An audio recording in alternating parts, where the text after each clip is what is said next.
It's Wake Up Wyoming with Glenn Woods.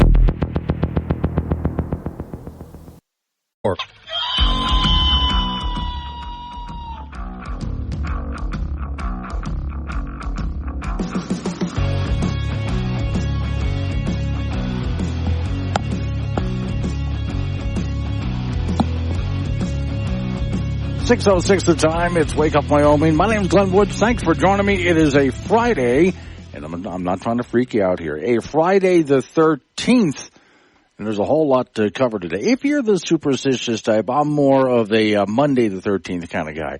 That freaks me out a lot more than a Friday the 13th. Okay, going to be a lot to cover today. First off, though, you might want to check out the headline, and I actually have in my hand right now, right here, right now, a real live newspaper. If you can hear, that's paper. Newspapers are pretty much a thing of the past now.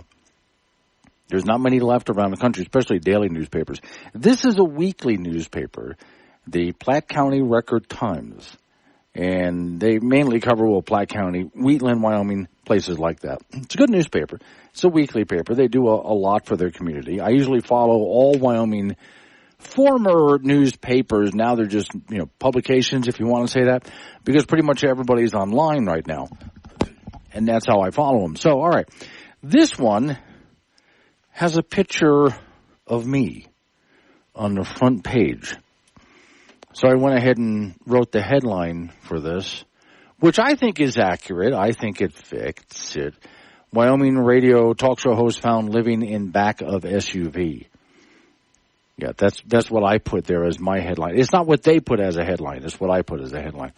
And yes, I was sleeping in the back of my SUV for a whole weekend, and I refused to leave. Just like I said in the story, that if you want to see pictures of this, you can go to the Platte County Record-Times, but you can also go to the Wake Up Wyoming website to see this. Because in the morning, the photographer caught me, and I was sitting in a chair, just a little fold-out chair. And I was all bundled up in some nice warm clothes and had a blanket wrapped around me because it was really cold that morning. And the reason I didn't go anywhere, but just so you know, and the reason that I was sleeping in the back of an SUV was because it was the Glendo fly-in. So there's a whole bunch of people camping and stuff like that during the course of the weekend. And the photographer was walking around looking for some great pictures for the story he wanted to write up. So I'm in one of those pictures there. You can see me all bundled up. And, I kind of look homeless. And I was sleeping in the back of my SUV. So thanks for the Platte County Record-Times for writing up that story, plus the other people that they feature there. And, again, it's all top-of-the-fold newspaper. Now, it's a small-town paper. You know it is. When that's their main headline. So if you pick up any other big publication from around the country, they have other screaming headlines to get your attention. For me, I've always enjoyed the small-town newspapers where their biggest headline is about the local fly-in that happened or something else that's really big-time small-town news.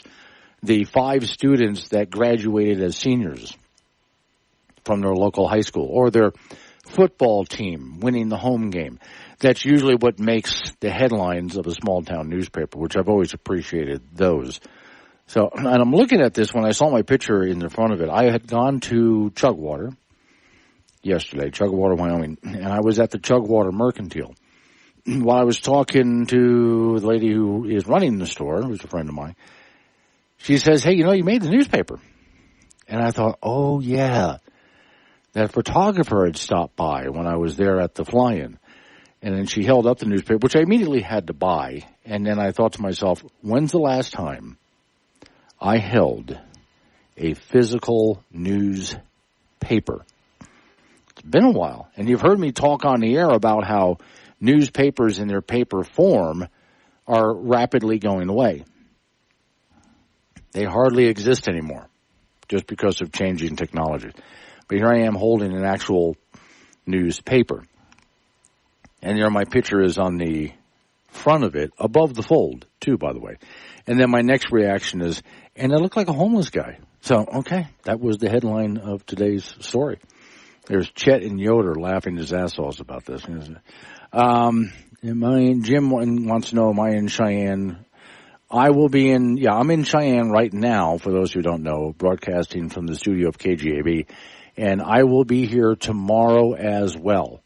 So, no, I won't be up there to do the breakfast with the gang tomorrow, which, oh, by the way, speaking of things that are going away, my sister came up to visit a couple of years ago, and she wanted to know what I do with my time out here in Wyoming. So every Saturday, a bunch of us get together at a restaurant in Casper, Wyoming called Eggington's. And as we're sitting there having our breakfast at Eggington's, she turns to me and says, "You have officially joined the old guys club," where all the old guys get together and have breakfast in the morning at some local restaurant. And now I've seen the old guys who go, if you have a local McDonald's, for example, there's that group of old guys. Yeah, every single day. I don't ever want to be them. But yeah, I do have Saturday breakfast with the old guys at a local restaurant. Okay, there's a lot to cover today, and I mean a whole lot to cover today. And we will be taking calls. Of course, I give you open phones every day of the week, but on Friday's program, it's the entire show. So at any time, 888-97-WOODS, it's 888-97-WOODS. One of the things I'm going to get into here is I'm going to go back to the debate for just a bit. I don't want to harp too much more on the presidential debate that we had, and it looks like it's going to be the only one because Trump said he's not going to do another debate. He did fine. Which, by the way, if the numbers are to be believed, Trump got a small bump out of the debate. Harris didn't get one.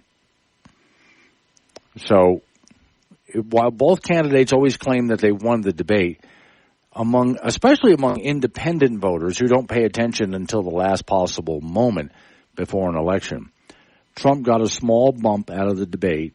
Harris got nothing. At that point, Trump is sort of done with debates, and he doesn't want to do any anymore, so we know that. But I want to pick on not the candidates this time, but let's take a look at ABC News. Now, I know some people have sent me pictures, and I'm curious about it. I don't know if this is the case. I'm curious. They show Harris wearing these earrings. You know when you see people walking around wearing basically their headphones for their iPhone, but they're cordless. Well, somebody invented things that look like earrings for ladies, and yet it's the same thing. It's basically a speaker, right? It's a headset, but you just shove it in your ear, and it looks like the lady's wearing earrings. Well, Harris's earrings look suspiciously just like that. I don't know if that's the case, if that's true, if they are the same thing. I would be curious to find out. But get a load of this headline. ABC News presidential debate could be rocked by an explosive scandal. Now, I'm going to get into this next year, but the scandal is that they may have given questions to the Harris campaign before the debate. Yeah, so I want to see if that's true, because right now there's actually a serious investigation that's being launched into that. Is that true or not? I don't know. But there is an investigation being launched into it because there is some evidence that suggests that, which is also one of the many cases that if you ever had no at all, gave ABC News no credibility whatsoever. They've just pretty much tanked completely after that debate any credibility that ABC News ever had. I mean, it's in the toilet at this point. So we'll talk about that coming up next. 6:15 is the time. It's Wake Up Wyoming. Sure, this show is sustainable. We sequester all gas emissions to one room. Wake Up Wyoming with Glenn Woods, live on AM 1030 and FM 95.1, weekdays at 6. Let's get to the story about the debate, but this time focused on ABC News. Now, over the years, a lot of news organizations, NBC, ABC, CBS, have lost a lot of credibility. I mean, a lot. But this debate, I think, pretty much tanks ABC News. So first off, people saw it during the debate as the moderators would challenge Trump, argue with Trump, and fact-check Trump. And by the way, their fact-checking just sucks. because people have been fact-checking ABC's fact-checking to find out that ABC had no idea what they were talking about. And we talked about this earlier this week about how ABC News fact-checking is just garbage. It's just absolute garbage. So they lost credibility on that. But then to constantly interrupt Trump and argue with him when they're not doing that to Harris and they're not fact-checking Harris, people saw that. People understood there's a credibility problem here, which is one of the reasons why when Trump agreed to a debate, he did not want to go with ABC News, in part because he knew they would be in favor of Harris and biased toward her. And again, people saw that, especially the independent voters. Forget the biased voters. The independent voters saw that. And when I've watched little focus groups and people were asked about the debate, independent voters who are people who usually don't pay attention to politics and news, they watched the debate and they saw it and they called it out. So ABC News has a massive credibility problem now. And I hope it shows up in their news ratings if they have any left at all. So then there's this one. Story in front of me says, anyone who watched the presidential debate hosted on ABC News Tuesday knows the moderators were biased and repeatedly fact-checking Trump while letting Harris go unchallenged. Also, by the way, they would ask her a question and she would completely avoid the question and they wouldn't stop and ask, are you going to answer the question? However, there are reports that says now that ABC News from a whistleblower is about to come forward with evidence that Harris was given questions before the debate. So I've got several pieces here as they're coming together. One, ABC whistleblower reveals Harris campaign was given questions that were the same questions given during the debate. They were supposed to be sample questions, but they were the same questions given during the debate. Reports also indicate that they were provided separate assurances that Trump would be fact-checked and Harris would not. I would like to see proof of that. That's the accusation. I would like to see proof of that before I move on with it. All right. Next one. Apparently there is an ABC whistleblower who will be releasing a significant affidavit through his lawyer in which he details how the Harris campaign got questions in advance. It should happen today or tomorrow as soon as the lawyer sanitizes his statements for release. And then finally, I will be releasing an affidavit from ABC whistleblower regarding the debate. I have just signed a non-disclosure agreement with an attorney of the whistleblower. The affidavit states how Harris' campaign was given questions, and it says sample questions that were essentially the same as the debate questions. And again, Trump was not. So, okay. The story goes on from there, and there's a lot of opinion from the gentleman who wrote the story, but I think you get the idea. If, I'm going to put an if in there, if that turns out to be the case, once again, you can see that ABC News was clearly picking sides. Now, I think they already, the reason I look at this and think I would be very surprised if it wasn't true is because you could see how much help they were trying to give Harris during the debate. You could see it, again, interrupting Trump, trying to fact-check him, even though, again, their fact-checking sucks. There's more about the fact-checking in there that had to do with, for example, violence in America, crime in America, and violence in America. Trump said was through the roof now because of illegal immigrants. And the moderator jumps in and says, no, the FBI says crime in America is at an all-time low. No, the FBI report does not say that. Also, the Department of Justice just released a new report about crime and violence in America, showing that it's at an all-time high, and they attribute it to illegal immigration. So once again, ABC fact-checking is absolute garbage. But here we go again. Mike in Casper, always been a communist, love that channel. Not, he says. Chet and Yoder, I think they get together at Deacon's here in Torrington. Who? Oh, the old guys? Yeah, probably the old guys.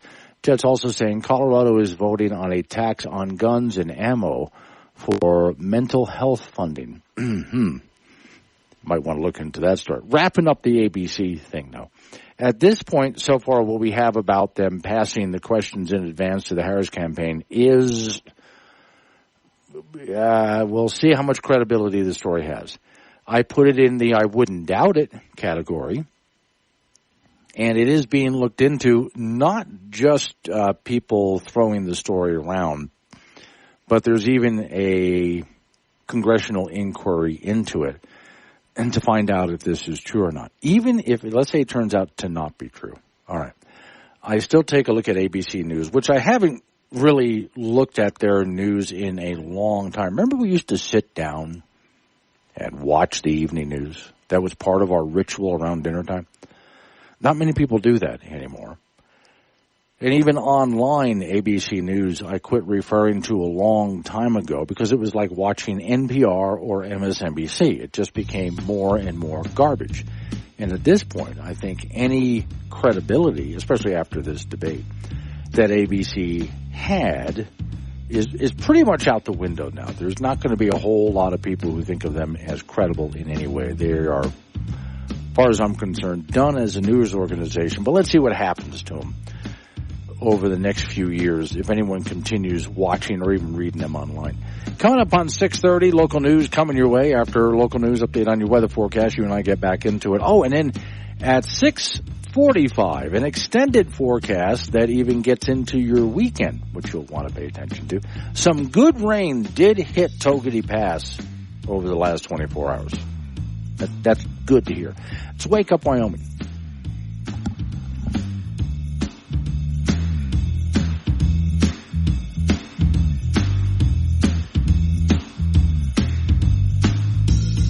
Glenn Woods. He talks to you, not at you. Be part of the show at 888-97-WOODS. This is Wake Up Wyoming on K2 Radio. 6:36 the time. It's Wake Up Wyoming. 888-97-WOODS, the phone number, by the way.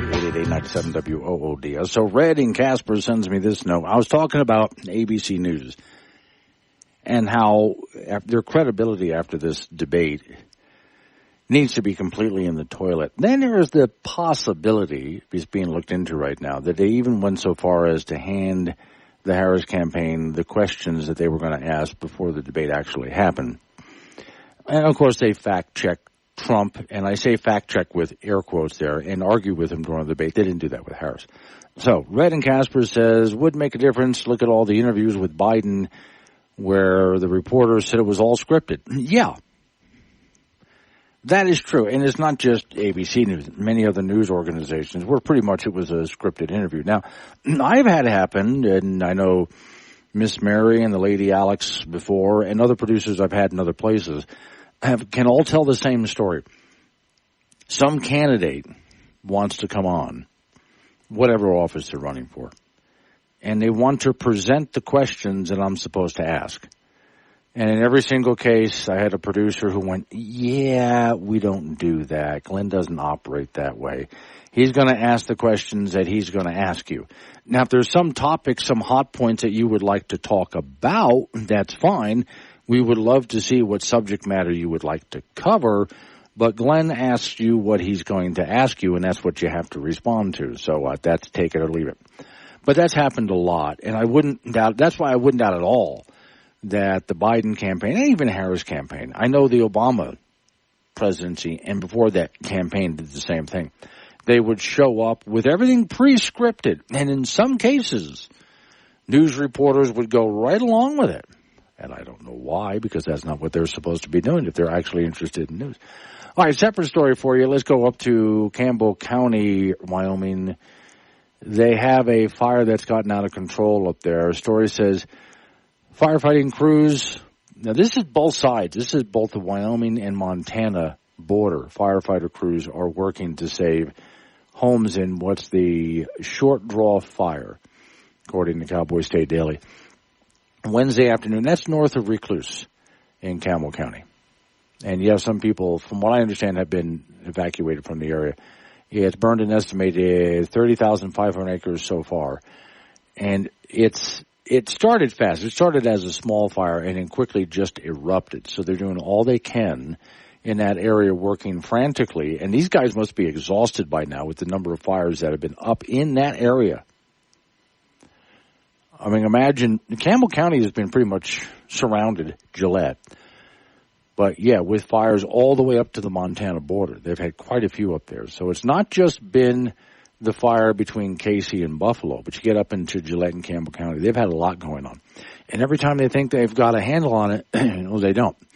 Story says the main focus for local crews so far has been the station themselves they've occupied. Well, they've taken care of a lot of homes.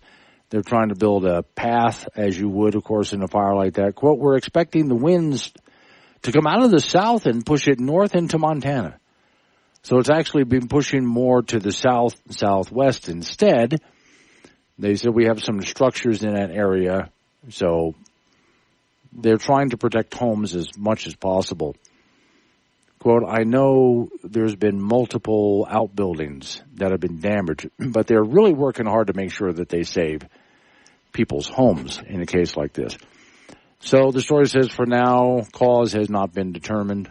We'll find out. There have been a lot of lightning strikes in the area. In fact, even yesterday, I noticed there was some good rain over in the Togety Pass area. But even yesterday, I noticed there was a lot of storms that moved around Wyoming that looked like they were going to build up and dump a whole lot of rain, but really they didn't dump much in the way of wet, but still lightning strikes.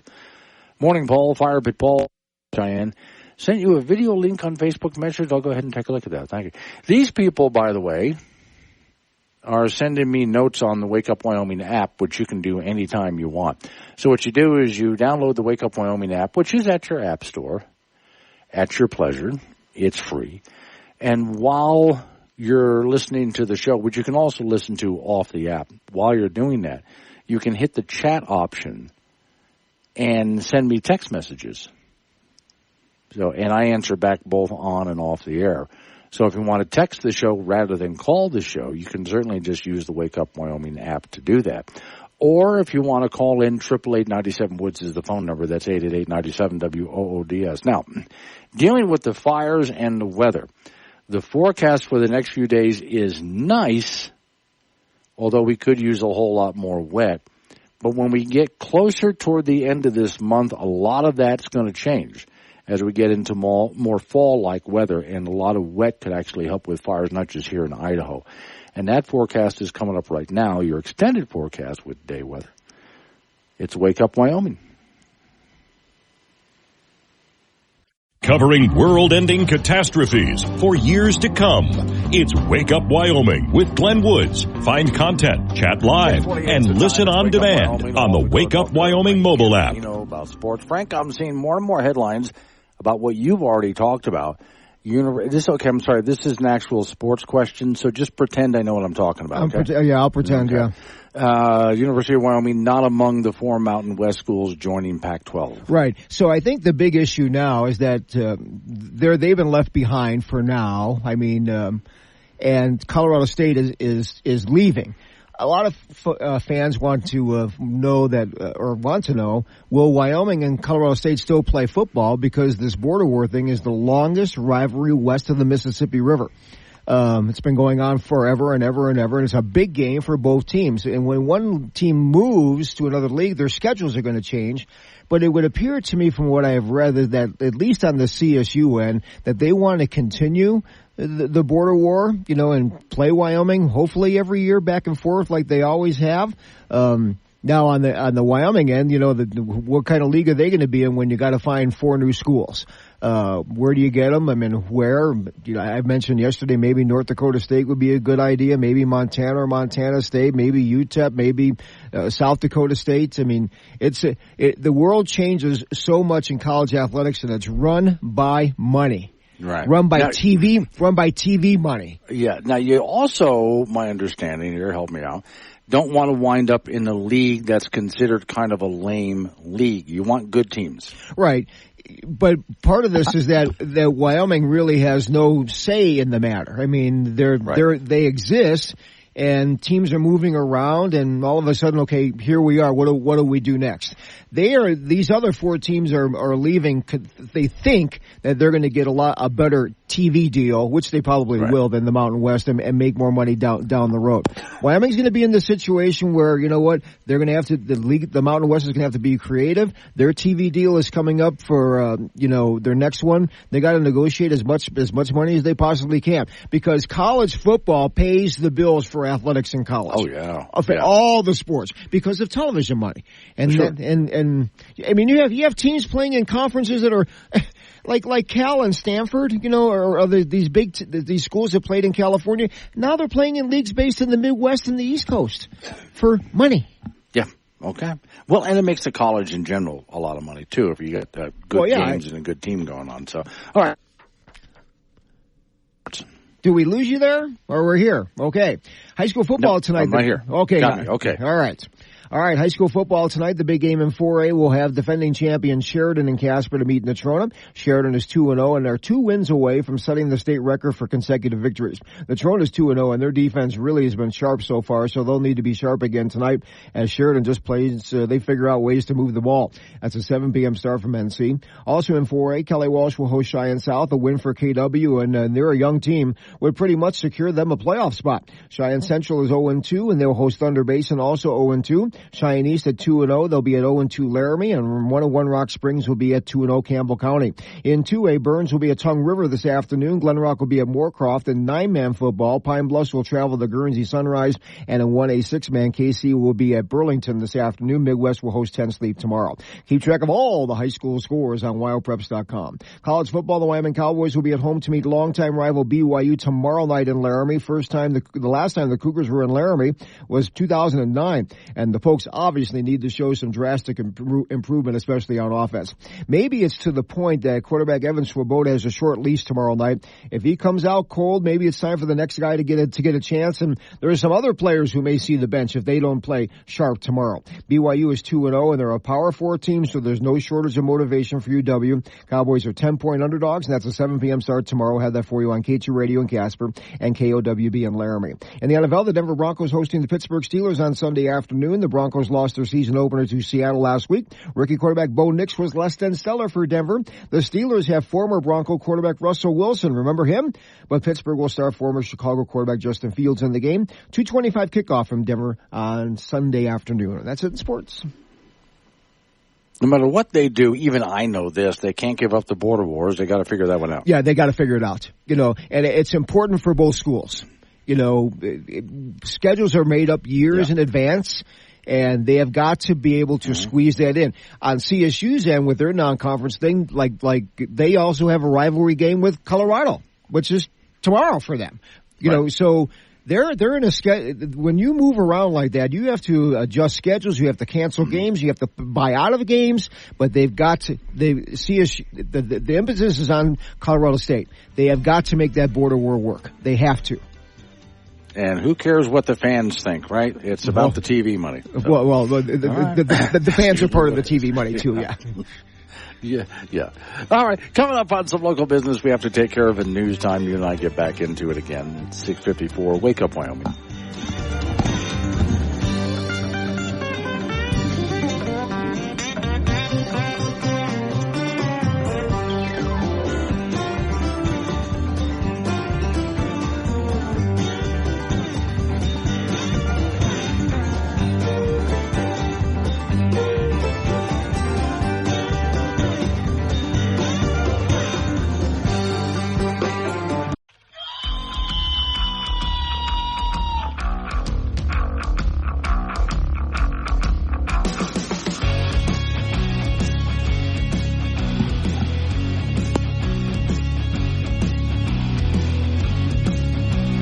7:06 the time. It's Wake Up Wyoming. My name is Glenn Woods. Thanks for joining me. It's a Friday. Worse yet, it's a Friday the 13th for the superstitious kind out there. For me, I'm more of a Monday the 13th kind of guy.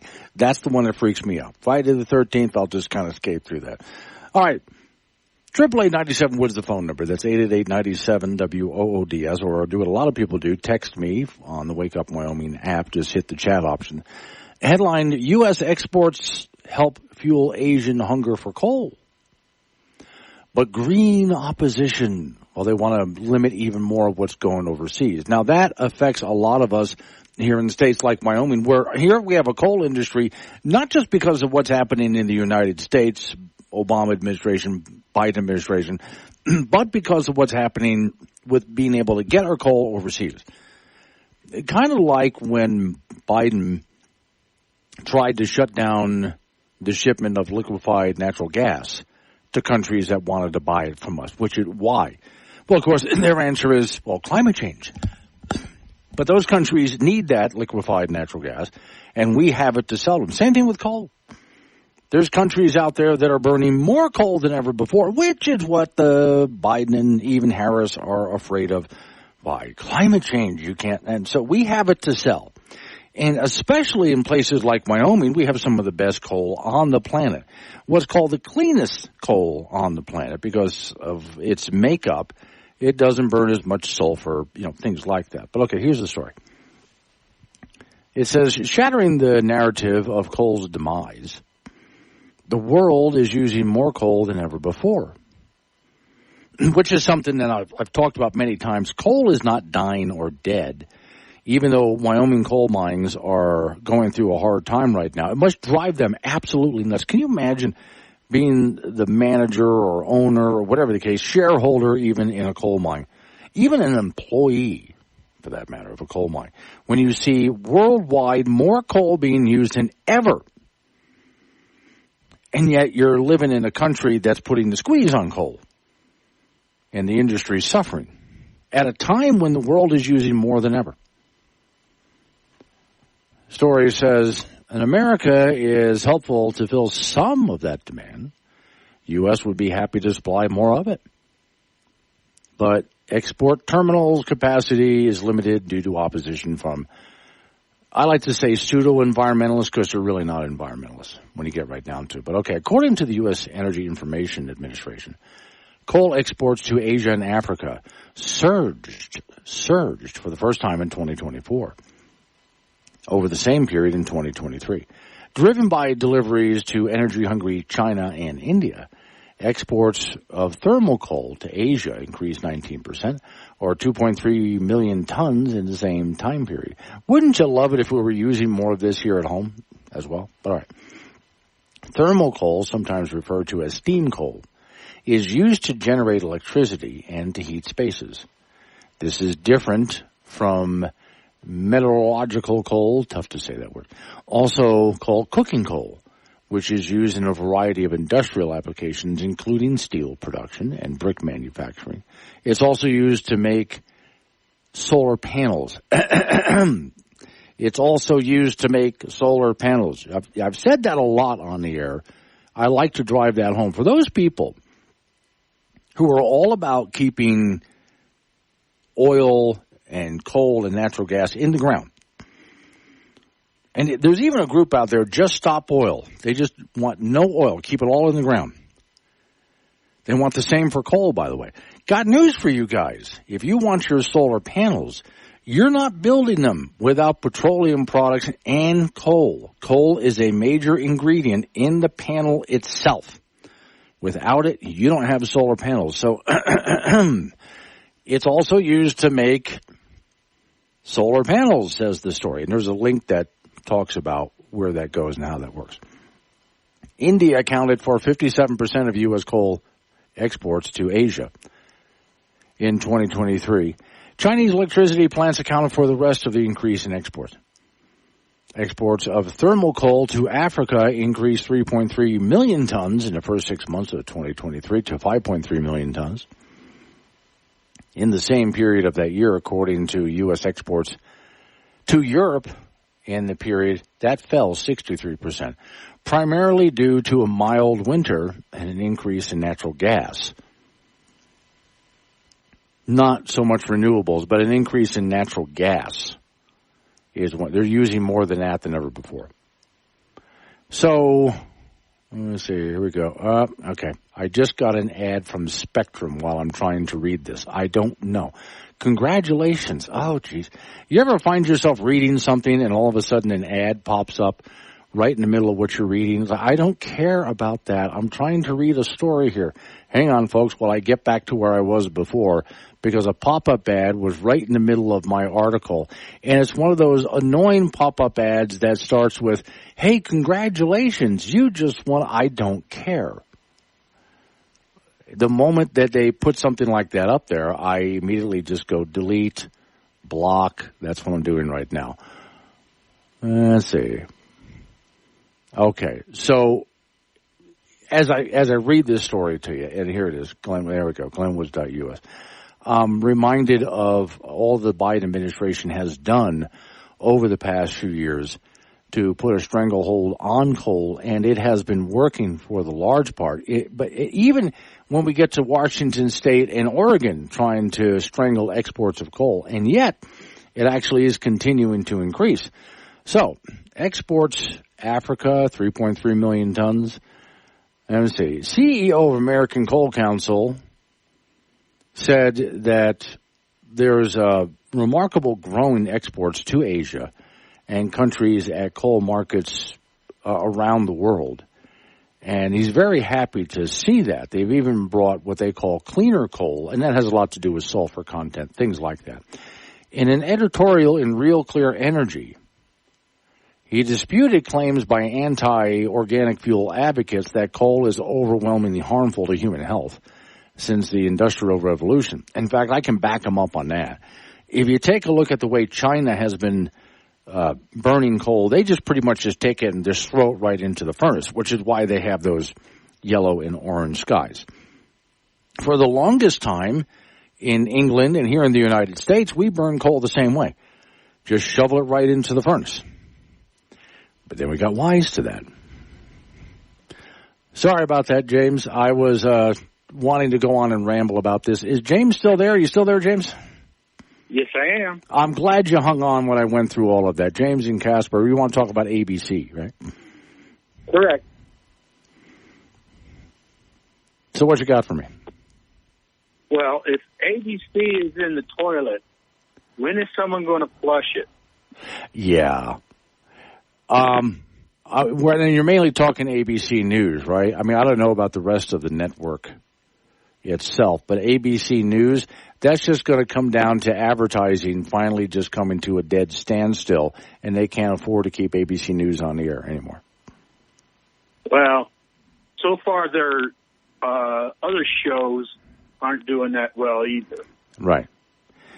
Well, you know, the news organizations have always kind of lost money for the major networks. I mean, pick the big three. You know, when we were much younger, ABC, NBC, and CBS, they tended to make a lot of money on their regular programming. But then when it got to the news, it was just considered that, well, the news is going to lose money, but we have to have news. So I kind of think that in the long run, that goes first. Now, I would love to see, now that you mention it, the numbers for the rest of the network to see what happens there.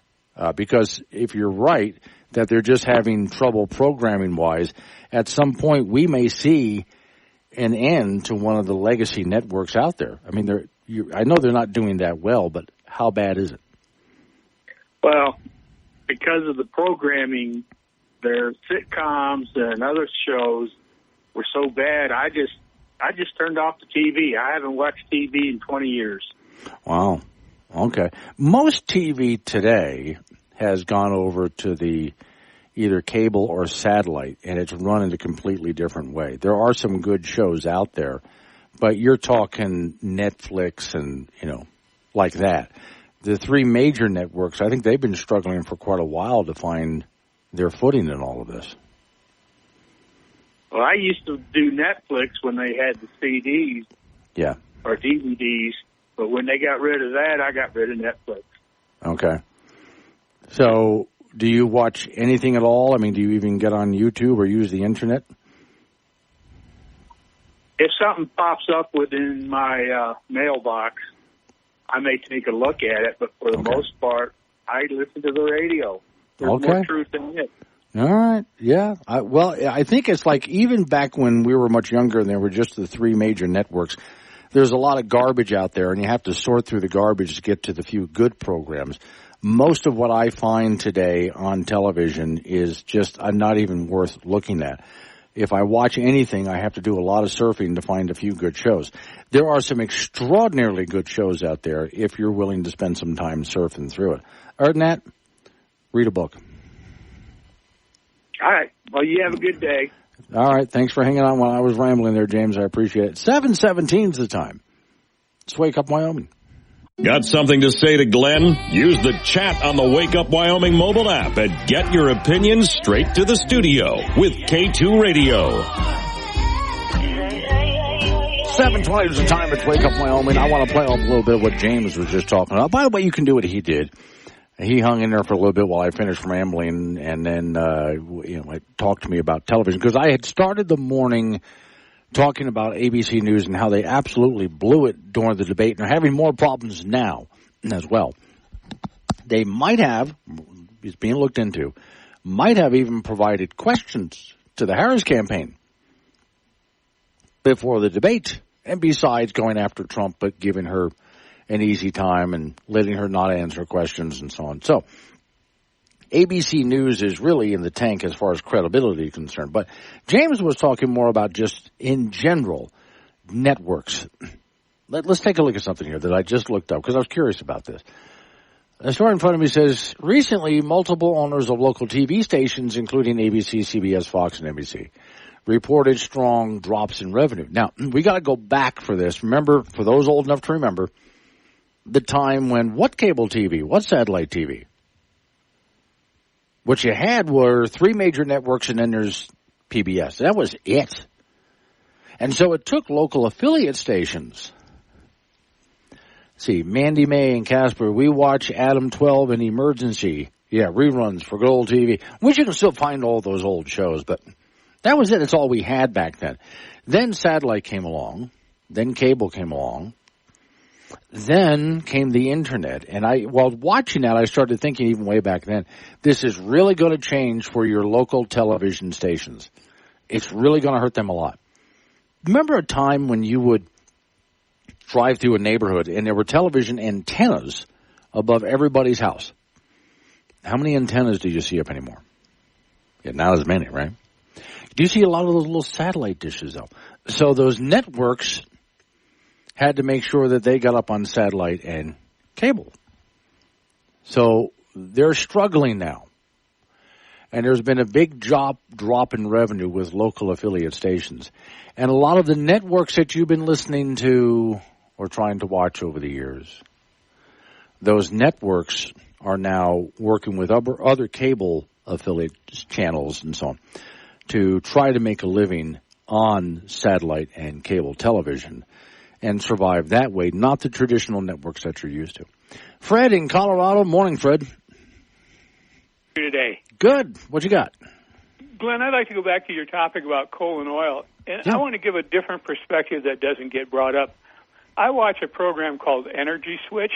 Mm-hmm. And on one of the episodes, the host had two people from Africa. And they were talking about the situation in Africa regarding coal and oil and that. And one of the things they mentioned is they kind of, and I'll use the term resented because that's the way I took it, the fact that the people in first world countries like the United States and Canada and England, they're trying to tell these people how to live, that they've got to cut back on coal, cut back on oil. But what the two guests were talking about is in Africa, they were more concerned about helping bring their people up to a decent living of standard. Yeah. And if that took using coal and oil to get there, they were willing to sacrifice the environment for a while so that they could at least give their people a decent living, as opposed to people in our country who, we all have good, decent living, but we're trying to tell the rest of the world how to live. And I just thought it was an interesting perspective. Well, in fact, and add this to what you just said, because you're right about what you've noticed there. Now let's add something to it. So there's a book which is worth going back and looking at. It's by Alex Epstein. It's been out for a few years, but it's a good book. The Moral Case for Fossil Fuels. Now, I still hate that he uses fossil fuels, but okay. And he was talking about coal, gas, and oil. And he showed that before we started using that stuff, life expectancy for human beings was not great. But the more of that stuff that we used, the longer people have lived. And it's not just about energy in our homes. It's about food. It's about medicine. We do so much with organic fuels, coal, gas, and oil, that it helped humanity get to the point. We're living in our 80s now. We got people in our 90s walking around just fine. We're really healthy, living long lives. The people who are not living long lives are in people, well, like in African countries, or go to some other countries that we would consider third world, and they don't live for very long because they don't have what we have as far as energy is concerned. Also, he points out in his book that if you want to make sure that coal, as an example, is burned clean, burn more of it. Now, if that sounds counterintuitive, what he means by that is you burn more fuel in order to run the equipment that makes it clean. So, if you take a look at up here in Wyoming, we have some coal power plants, and what you see coming out of the stacks is not smoke, it's steam. And that's because we're running the equipment to clean up what we outgas. Well, I guess go ahead. Back to what I called about is this term or word called perspective. Yeah. The people in other countries, and by the way, the host also at one time had people in from Southeast Asia who basically had the same comment that, hey, look, don't tell us how to live. We're just trying to put food on the table. Exactly. But let's take a look at what an African, I'm adding to what you said. Let's take a look at what an African country or any other third world country would do. As they start burning more coal and natural gas, their people are going to live longer. There's going to be a better standard of living. And if they want to make sure they burn it cleanly so they don't harm the environment, they need to burn a good amount of it so they can run the equipment that cleans up the emissions. Well, and the other thing they were pointing out in Africa, and I'm no expert on Africa, but apparently the resources for coal and natural gas are so huge that they could use those, again, I'm going back to the issue, putting a decent standard of living. Once they get to a decent standard of living, maybe then they'll consider the environment. But right now, they just want to survive. Yeah, they do. Yeah, they would like to live as long as Americans live. Exactly. Yeah. Well, that's all I got. Have a nice weekend, Glenn. Thank you, Fred. I appreciate it. 888-97 Woods the phone number. That's 888-97-WOODS. Yeah, there are countries, and he's absolutely right, Middle Eastern countries, African countries, and so on, that would really like to have a standard of living that they could live as healthy and as long as we do, and it's going to take energy to do it, and they hate the idea. He's right. They hate the idea. Here are these snobs in rich European countries and even some Americans. You can't do that. You can't burn that because you're going to harm the environment. Well, they won't if they burn it properly. Now remember, CO2 is not a pollutant, so I'm not worried about that. But there's other pollutants that do come out of burning coal, gas, and oil. And if you burn enough of it in the right way, you can take care of that. That way, again, we don't have smokestacks in Wyoming. We have steam stacks in Wyoming. But no, I guess people in European countries and some people in America want these African folks to just continue to die at a very young age, if they make it to even a young age at all, because a lot of them will die when they're kids because of disease and starvation and, so many problems that they have that they could solve if they were able to use energy like we do. And that doesn't mean, well, they just need to put up a lot of solar panels and wind turbines. That's not going to solve their problem like it didn't for us. Heidi, John, and Granite Candy. Morning, Glenn. Got rid of the dish. You mean the satellite dish. Purchase a $30 digital antenna. Get all the networks, sports, and a whole bunch of digital channels. No monthly bill. Might have to look into that. 888-97 Woods, the phone number. Coming up on local news after local news update on your weather forecast, and you and I get back into it again. It's Wake Up Wyoming.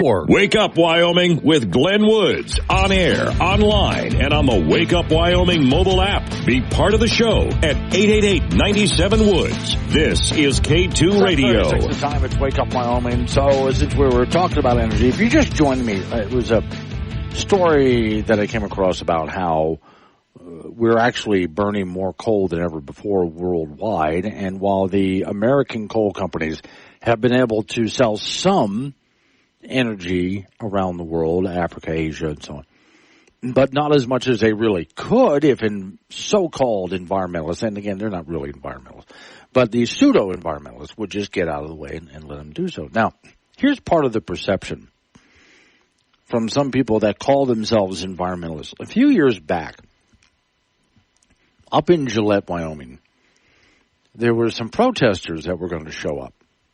And they were going to protest out inside in front of some of the coal mines and coal power plants. Oh, they were going to make a big show of it. And in their minds, they were very serious about this.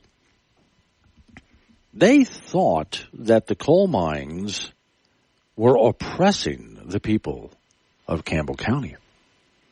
They imagined yellow skies because of coal. We had yellow skies in the soil. Oh, we had destroyed the soil and the water, and people had asthma, and poor babies were dying. And then, before they do the protest, they find out the people of Campbell County are very happy to have the coal companies there and really don't want the protesters there.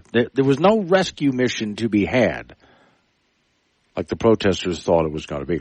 They were also shocked to find out the skies were clear and blue. The water was just fine.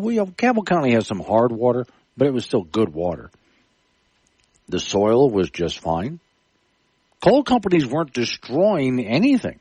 In fact, they were bringing a good livelihood in direct jobs plus supporting jobs to the entire area that the people of Campbell County really appreciated.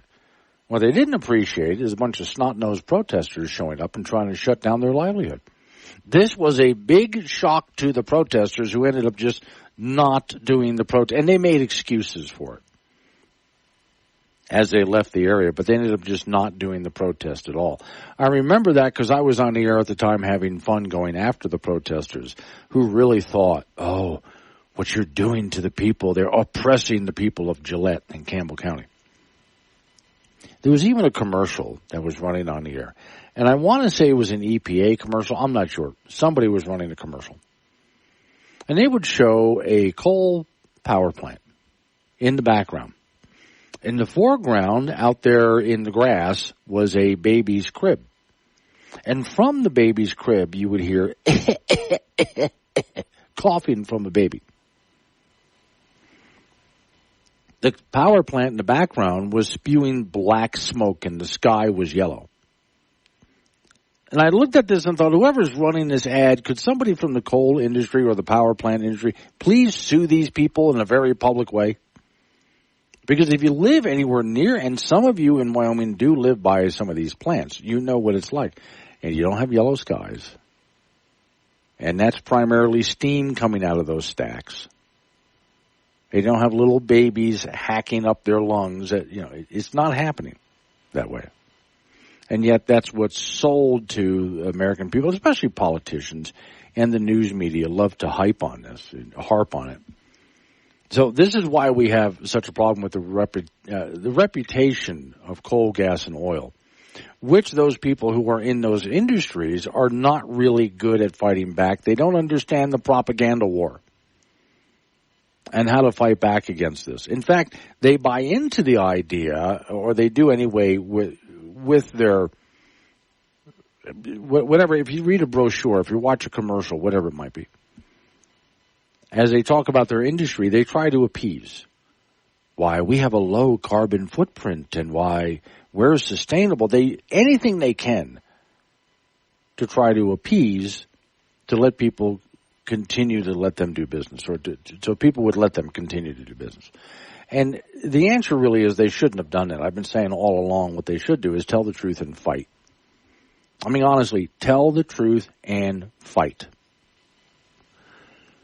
don't give in to the idea that CO2 is a pollutant and coal is dirty, because it's not the way we burn it. They've harmed their own industry by trying to play along rather than standing up and saying, that's not true. You're lying. And by the way, your kids even learn that coal, gas, and oil is filthy and dirty and killing us all from their teachers in school. And that's got to stop, too. All right, so your weather forecast is coming up in just a moment. I've got an extended talk with day weather. Mark Cure is going to be with us, which shows a really nice weekend coming. And as we get closer toward the end of the month, things change quite a bit, including some wet weather that might help out some of those fires that we're having. 7:42. Let's Wake Up Wyoming. Wake up, Wyoming. Glenn Woods is live on AM 1030 K2 Radio and the Wake Up Wyoming mobile app. 7:45 is the time. It's Wake Up Wyoming. Okay, here comes the weekend. I don't care if today's a Friday the 13th. Day Weather's Mark Cure has been working really hard at programming a really nice weekend for you. And in advance, Mark, thanks for that. Oh, my pleasure. Least I can do. So it looks like it's going to be, not hot, not cool, but just really on the nice side. And I don't see any rain in the forecast unless you see some passing showers. Yeah, it's going to be really nice, Glenn, across the state, higher and lower elevations. Most lower elevations from about, 6,000 to 5,500 feet in that range is in the mid-70s for highs, lows in the mid-40s. We're going to be pretty darn close to that today, thanks to the cold front that passed through yesterday. There was quite a bit of shower and thunderstorm activity, even some severe weather up north around Sheridan yesterday. But for today, right through Sunday, we're going to be long on sunshine, and temperatures will be warming up. We're going to be 70s and low 80s across lower elevations Saturday, then even some mid-80s on Sunday with overall, not much to speak of. 50s, 60s in the mountains, chilly in the mountains as well, lows 20s and 30s, but that's typical for, mid-September now too. All right, now, it looks like, according to what you put up on YouTube on the day weather forecast with Cowboy State Daily, if we keep watching over the next few weeks here, we start to get into more of a fall routine, and did you say a bit wetter? Yes, we are going to be looking at increasing showers and thunderstorms, especially western and southwestern Wyoming as we get into Monday, Tuesday, and Wednesday. Got a nice trough low pressure that's going to set up shop across the western United States. It's going to be in the Great Basin on west out towards the west coast with Wyoming on the eastern fringes of it. It will be trending cooler, near and below average temperatures, especially in the west as we work our way through much of next week. Going to be looking at on-off periods of showers and thunderstorms. Central locations may get missed out on much of the activity. It could be the peripheral areas of the state. And Glenn, as we get into especially Wednesday through next weekend, there's going to be increasing mountain snowfall all across western Wyoming. Okay. Good news for some of the fires out there in the Togety Pass. All right. Enjoy your weekend. Thank you, Mark. Head on over to Frank Gambino, who's waiting by. Frank, I posted a story on the Wake Up Wyoming website about a Wyoming talk show host who was found living homeless near Glendo. That's you. Yes, that's right. Yeah, so what had happened was, and I this is probably the last time this is ever going to happen. I thought you had a house. No, I did. I was at the Glendo Fly-In. I was sleeping in the back of my car. Okay. Oh, so it is about you. Yeah, it is about me, yeah. Oh, okay. Well, here's what happened now. Here I'm at the Glendo Fly-In, which, I love aviation, and they have that little grass field by the reservoir, and every year under the trees, everybody camps out, and here come all the airplanes. It's quite a show.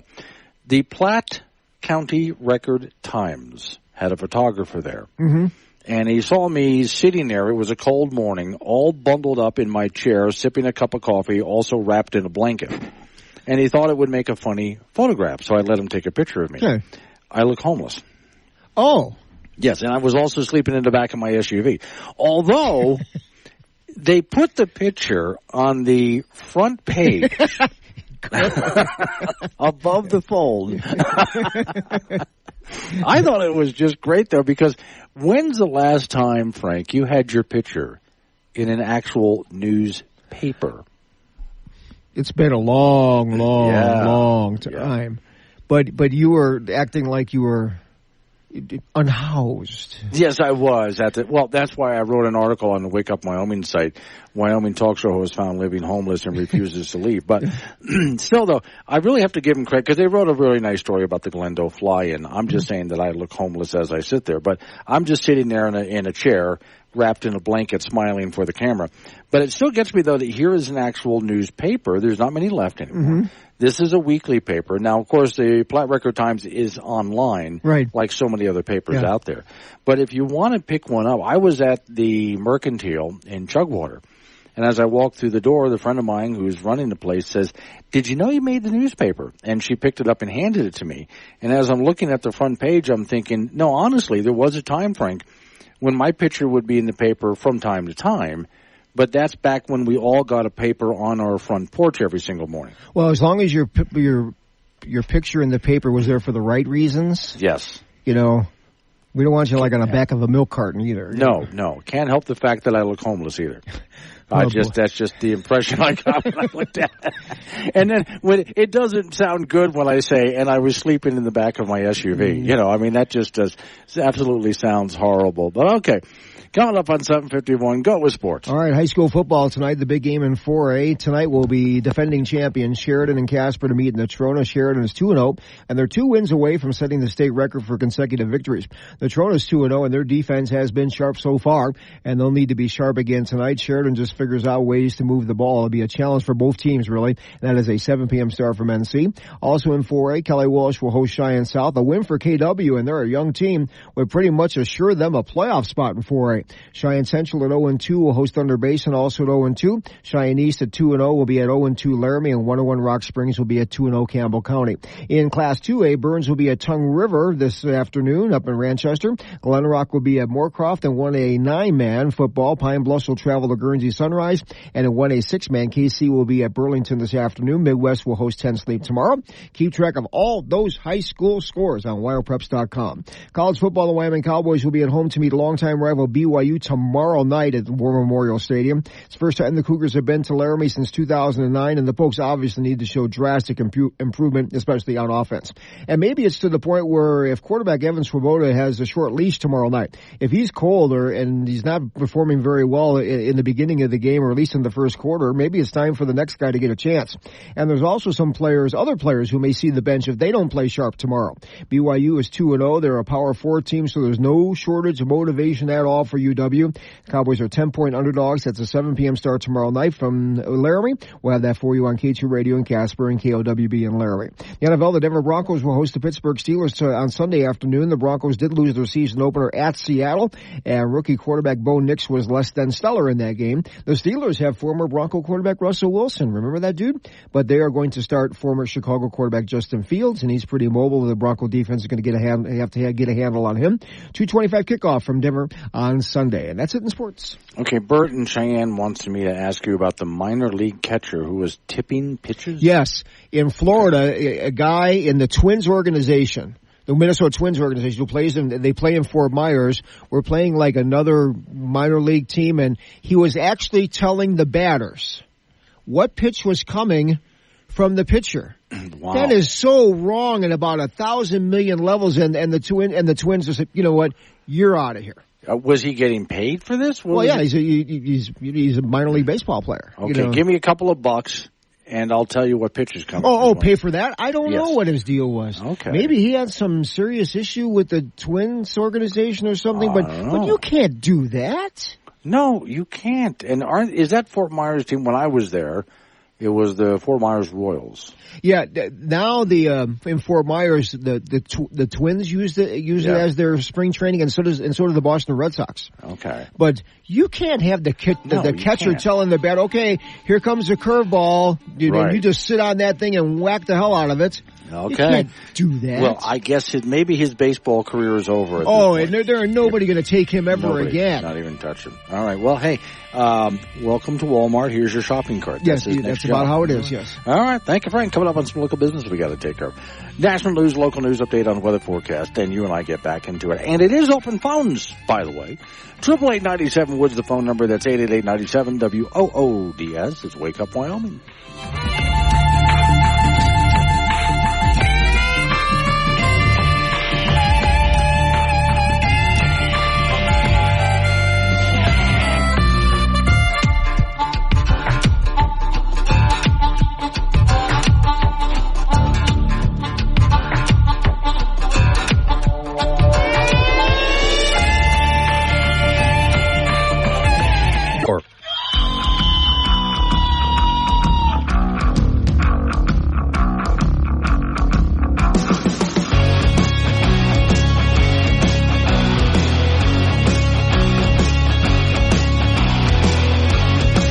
6:06 the time. It's Wake Up Wyoming. It's a Friday. And just in case you didn't know, Friday the 13th, by the way, which I've been telling people all morning long, I'm more worried about a Monday the 13th than a Friday the 13th any day of the week. 888-97 Woods is the phone number. That's 888-97-WOODS. I am in the studios of KGAB in Cheyenne, Wyoming this morning. Hey, Cheyenne, I noticed your Big Lots is closing. Now, Big Lots was one of those big, I shouldn't say it was, they're not quite done yet, but one of those major retail chains with hundreds of stores all over the nation. And I've shopped there myself, thought they were a pretty decent store. Then they started having problems, and that was with, theft part of it, but also just declining number of people, and hard to keep the prices where they are, because as inflation has happened, thank you, Joe Biden, as inflation has brought prices up, part of the reason you have stores like Big Lots is to keep prices as low as possible. So they started having problems and eventually wound up with a lot of debt. The initial number of stores that they were going to close was probably like 80-some, something like that. Then it ended up over 300. Now, I went online this morning to take a look at the official list of stores in what states that were going to be closing. And I didn't see anything about Wyoming in there. Yet yesterday, when I drove by the Big Lots, they were having a going out of business sale. I mean, all over the windows. Big banners hanging from there, going out of business. Now, this is the same one for those who are familiar with Cheyenne. It's on the east side of town, way down at the end of Lincoln Way on the east side of town. In that plaza, they were in one side of the plaza, and then they closed that location and moved way to the other side of the plaza with a whole new store. Really upgraded the daylights out of everything, too. And that was a few years ago, just a couple of years ago. And now that's closing. Although, I didn't see it as part of the official closing list, whether it is or not that's closing. And so I was wondering, let me see if Miss Mary let me in. Oh, okay. Well, I'm glad that nothing's happened over there. All right. I asked Miss Mary, is the one in Casper closing? She says, no, my brother-in-law is a manager over there, and they haven't heard anything. Okay. And they had the story up last month about the Big Lots there closing. Okay. I thought about it because I drove by the Big Lots location, and the signs out front are all over the place. I mean, all over the store. That's why I had a picture taken of it, because, wow, it was really covered in closing, going out of business. Say, just said so far the one in Casper hasn't shown any signs of closing. Okay, good. I'd like to keep at least one in Wyoming. Big Lots has been a pretty good store. And so all over the country, they're having major problems trying to stay afloat. They did get an infusion of money through some partnerships, but we'll see what happens to them overall over a long period of time, because a lot of big retail chains are having problems. Now, things come and go. I mean, you remember when, for those that are around my age, remember what malls used to look like. Now, I say that when I'm talking to people in like Wyoming, Nebraska, South Dakota, not a lot of malls out here. But where I grew up, there were a lot of malls. And there was always the anchor stores. This is the way they set it up. You go into a mall, and one side of the mall would have a Sears, and the other side of the mall had the JCPenney. And people back then loved to shop at Sears and JCPenney. So those were the anchor stores. That would drive people there. Then all the stores in the middle, which were much smaller stores, some chain stores, some local ones. That's the stores that people would, pass by on their way between the big chain stores. Then that started to fall apart as a business model. And even most malls now don't have the big anchor stores because, Sears is having problems. JCPenney, which started in Wyoming too. Judy's on the phone, wants to talk about Governor Gordon. Good morning, Judy. Hey, I was watching where he was talking this morning. See if I can pull her up real quick. Yeah. The Biden-Harris administration war on domestic energy production is a threat to Wyoming. My question is, then why are you selling us out to wind and solar and letting Rocky Mountain Power break it off in our butts? Mm-hmm. You know? Secondly, when planning and zoning met Tuesday, I think, the Coates Road people were there, and Hal Hutchinson's kind of the leader of planning and zoning. To me, planning and zoning should be scattered to the wind because these guys have no rhyme or reason for doing what they're doing. And they're going to let that gravel pit go in. They did a due pass on the gravel pit up on the mountain, and they were trying to mess with like I said, that illegally adopted revision on the land use. Okay? That's what needs to be challenged in a court of law. Well, these guys don't have the backbone, the planning and zoning, to let this go to court and see what happens. Instead, they went ahead and passed it anyway. There's not a one on that panel that deserves the job. They're a bunch of morons sold out to the big business guys. Second, they're moving forward with that solar farm out by my other house. And think about it. It's 24 miles from town. If a fire broke out, how are they going to put that out? They're not. They use antifreeze to defrost the panels, which is going to poison the aquifer. Nobody's talking about that either. Gordon has an idea that this nuclear energy is the way to go. Well, you know what? What are they going to do with the spent rods? Okay, they're going to have to bury them because you can't haul them anywhere. Wyoming is turning in to the battery for all these blue-run states. Why aren't we taking care of our own problems? And as far as getting coal out of Wyoming, if they really wanted to, they could figure out a way to do it. Okay? I know coal gives more jobs than a nuclear energy plant will. What do you got, 10 people to build it, and then you got 2 idiots at the board? They're not even thinking about what happens if Yellowstone starts to grumble and cracks the housing on those things. You know, I'm just sick and tired of watching our elected officials sell out the people. Now think about Coates Road people had 18,000 signatures against that gravel pit. They're using an illegally adopted land revision.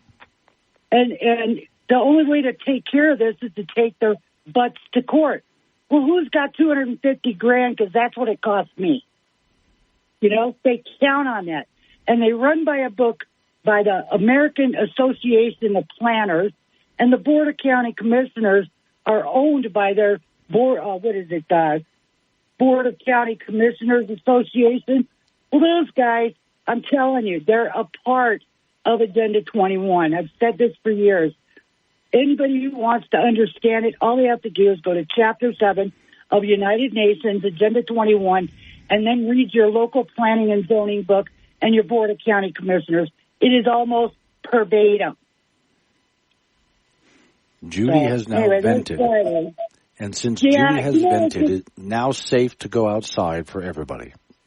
It just blows me away that we have so many idiots in charge in this state that don't give a darn about people. All they care about is power and money for themselves. And I read in their Board of County Commissioners, they're not supposed to be using that inside information to make personal investments. Well, I know they do. We busted one of them here in Natrona County for using inside information and making money off of it. So they're just as corrupt as Gordon. All right. Anyway, feel better? Thank you. All right. Absolutely, Judy. Thanks for calling in. I appreciate it. See, we have to let Judy vent off and blow off some steam.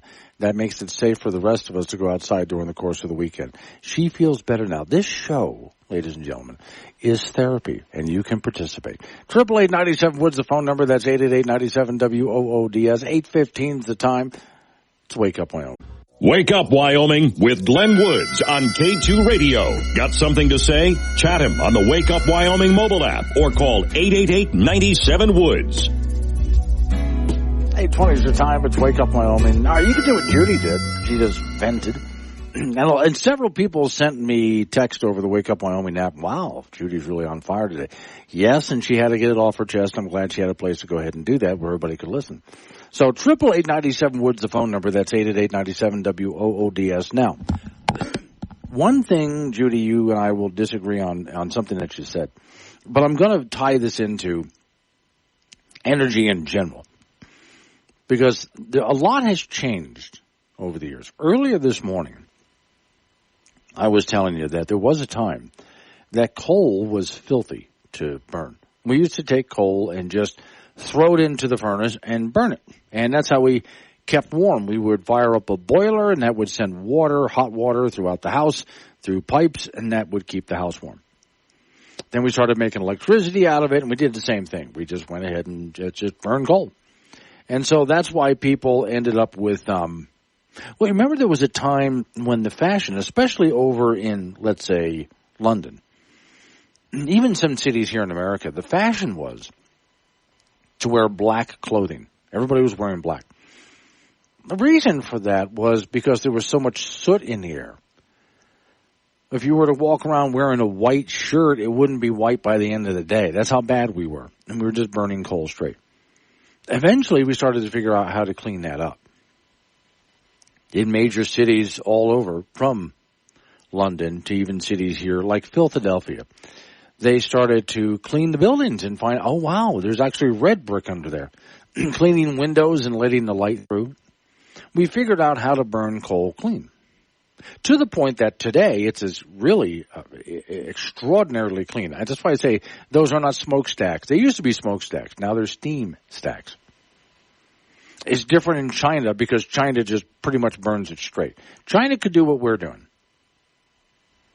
A lot has changed. So there are those in the so-called environmental movement that still treat coal like it was way back then. And it's not. A lot has changed. And the same thing goes for using petroleum products, and even burning gasoline and diesel fuel. And remember, CO2 is not a pollutant. We don't have to worry about CO2. But the rest of it, we started cleaning up a long time ago. We don't use it the same way. We learned a lot. We used to always we used to go in and cut down forests and not replant them. Now, if we cut someplace down, we replant it. See, we've learned. We really, especially in America, we really do take care of our resources. In this country, most of all. Now, when it comes to nuclear, here's where I'm disagreeing with Judy. Back when they first started using nuclear, those fuel rods would be used for a certain period of time, and then they were spent. They didn't make enough heat to heat the water. Because remember, even nuclear, all we're really doing is heating water to turn the turbines to make electricity. It's just a big tea kettle, and we're using radiation to heat the kettle. So in that time, in the early days, we would have a lot of spent fuel rods, and we didn't know it was highly toxic. We had no place to put it. Even the government's whole Yucca Mountain project was a failure. We didn't know what to do with the spent fuel rods. But over time, we've learned a lot. Now, we take a spent fuel rod, and they figured out how to take out what has been burnt, if you will, and used. And there's not much left in radiation there. And they condense it, essentially. So they can go ahead and, let's say, I'll use the word reconstitute it, to bring it down to where they can use that fuel again, and use it again, and use it again.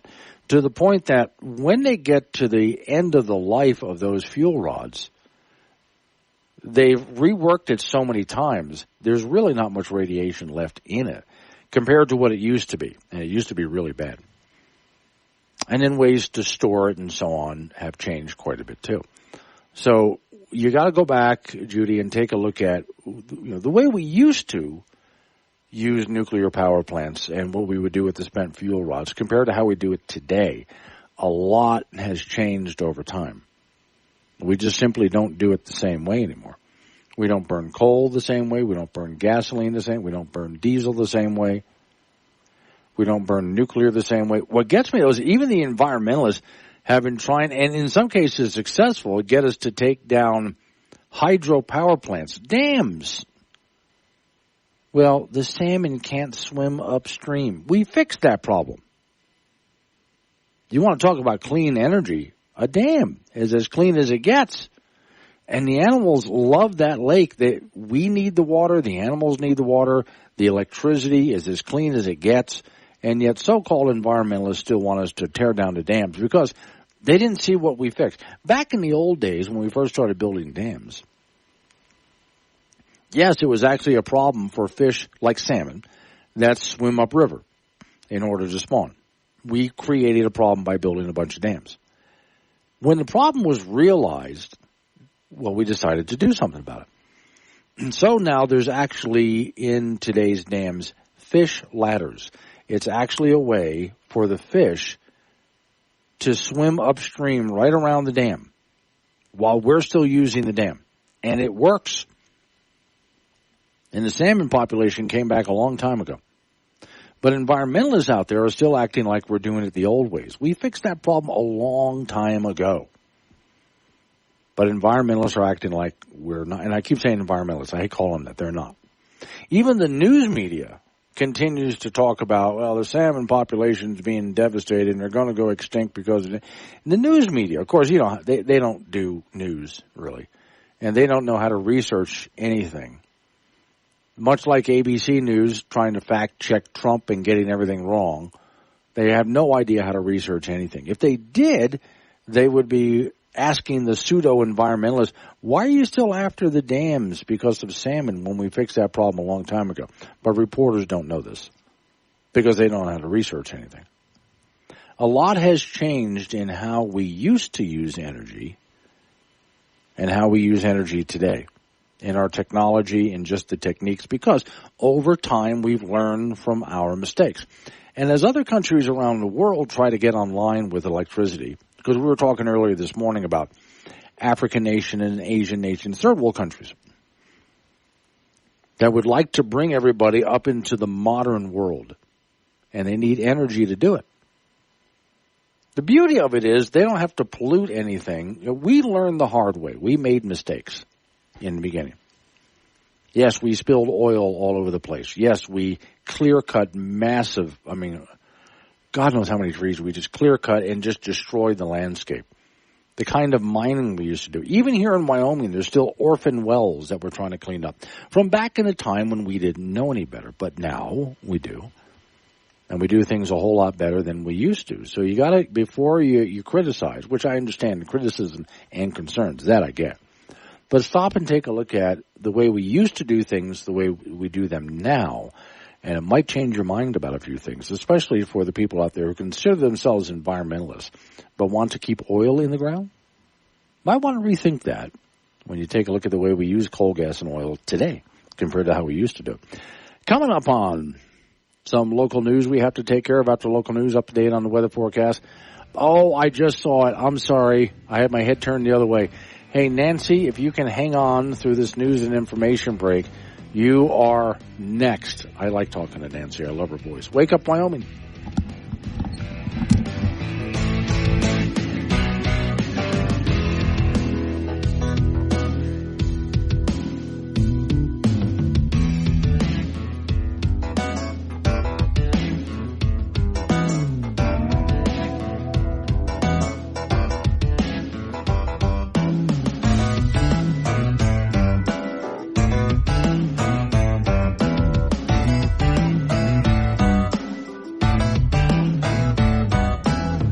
Polish off that tin hat. You'll need it for this one. Wake Up Wyoming with Glenn Woods. Available on demand on the Wake Up Wyoming app.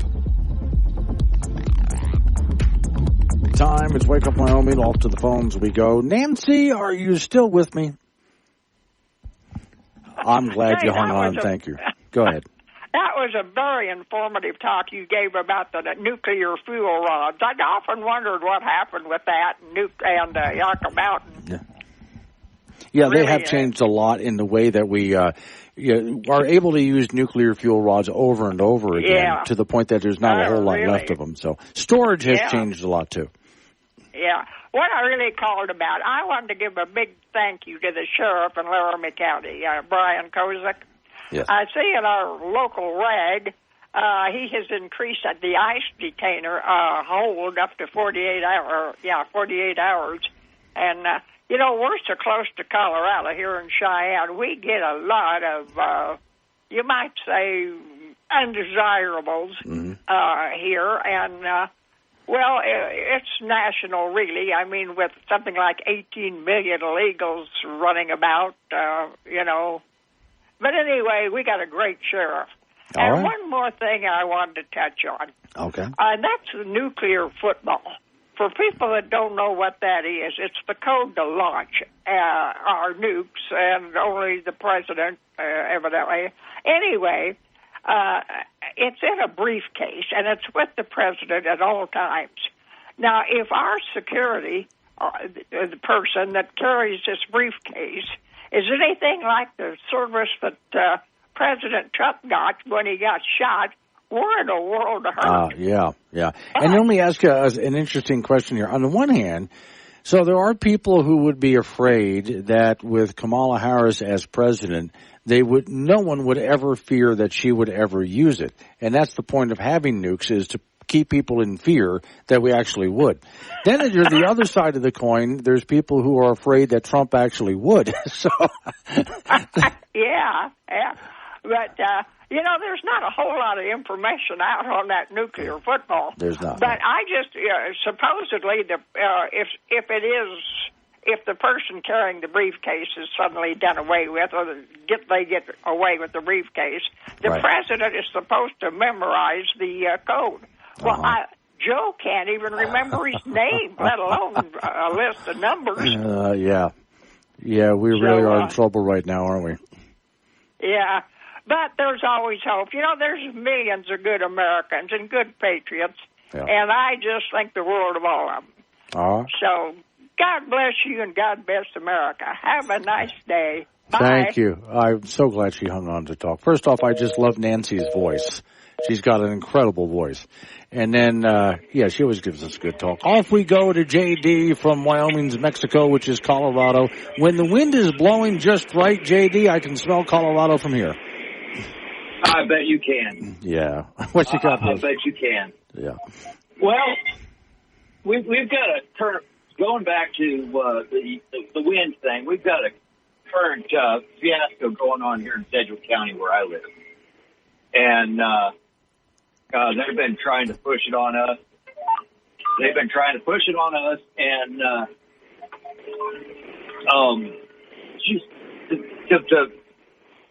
the money involved is what it's all about. It's all about the money and the tax incentives put forth to these big companies that are pushing it on us. They just want to send all this power to the front range. Right. Well, cover the parking lot with solar panels. Sure. I would love that, because if the parking lot was covered in every retail store with solar panels, I could park in the shade on a hot summer day. But you're right about the money, because your federal government is printing and borrowing money that they can't possibly pay back. And then they're paying people all of that money in incentives, if you will. So there's people getting rich off of this. If it was actually left up to the free market, we would hardly have any wind and solar, because in the free market, it doesn't work. Well, it's like electric vehicles. And you know, there's a principle there that is really, really good. Mm-hmm. So good that I actually invested in a company. I'm actually going to be a dealer installer for a company out of Canada that's taking old pickups and converting them into hybrid. Right. You know, because pure electric will not work in this area. Absolutely will not work.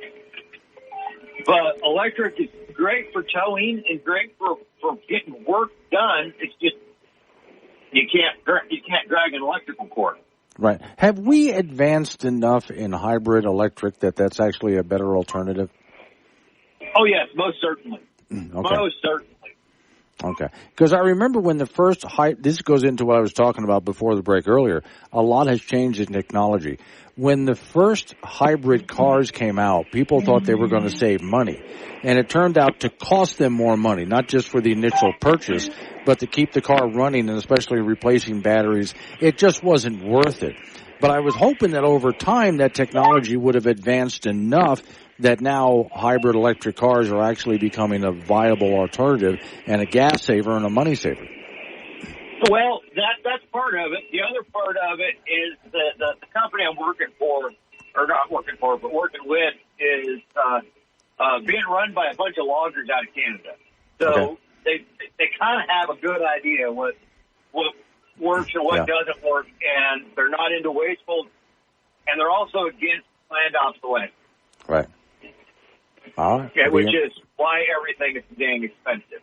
Yeah. All right. I'll be really interested in how this works. All right, JD. Great call. Thanks you for calling in this morning. I appreciate it. Here's a text that I got from Rob in Cheyenne, which, by the way, you can call the show, 888-97-WOODS. That's 888-97-WOODS. Or, if you want, you can go ahead and text me on the Wake Up Wyoming app. Just hit the chat option. And the app is free to download, by the way. So he's saying, this is someone telling me I'm right about something. So mark this date and time. You're absolutely correct on the nuclear energy and nuclear fuel. I worked in nuclear refueling and nuclear black iron for the Department of Defense for over 10 years. So what I was saying about that is, while I appreciate Judy's concerns about, well, what do we do with the spent nuclear fuel rods? Back in the day, way back when we first started using nuclear, what I was saying was we didn't use those rods for anywhere near as long as we do today. And then once we were done with nuclear fuel rods, oh dear Lord, I mean, that was some toxic waste. And we didn't know what to do with it, because back then I was opposed to nuclear energy because what do we do with all the spent fuel? But we have now a better way to deal with it, and that's reconstituting those rods to use them over and over and over again, to the point that when we're done, there's not a whole lot of radiation left in them, because we figured out a way, once it's spent the first time, to recycle it, if you will, reconstitute, recycle it, so we can go ahead and use what's left of it again. And that just keeps going until it's pretty much all spent. And then when we do go to dispose of that, it's not what it was before. Not like it was way back when. It's still a toxic, radioactive thing, but nowhere near what we used to have to deal with. And that's why I asked JD from Colorado. I asked him about hybrid electric cars, because I do remember the first hybrid cars that came out, and people thought they were going to save money, and it was not worth it. If you really wanted to save money and save the environment, just buy a small 4-cylinder car, which is still pretty true today. Electric cars, you folks driving electric cars, you're not saving the environment. If you really want to save the environment, just drive a small car. So I want to look into more, what about today's hybrid electrics? How have they advanced? Because I know they have. 8:45 the time. It's Wake Up Wyoming. News and weather together at the top and bottom of every hour. This is Wake Up Wyoming with Glenn Woods on AM 1030 K2 Radio. 8:48 is the time. It's Wake Up Wyoming. Here we go with Frank Gambino. Frank, I'm going to give you two choices here of stories. Okay. Would you like to hear the Lego story, or would you like to hear the toddler story? They're not related. I'll hear the Lego story. Okay. So here's an Arizona man who blew his nose, and after a decade of it being in there, a Lego came out, and he says, quote, "I can breathe now." He had a Lego stuck up his nose. Yeah, I wonder for how long. Is it okay? Well, he must have did it as a kid, yes. And then it's been in there forever, and then he didn't notice that? No doctor noticed that? According to what I'm reading here, it was a 30-year-old Lego. 30 years old? Yeah. Finally dislodged. He was about 6 years old. See? When he stuck a tiny Lego up his nose. Now, Frank, I did a lot of stupid things when I was a kid, but I never took Legos or peas or anything like that and thought, I'm going to shove that up here. I never did that, Frank. You're one of the few, evidently.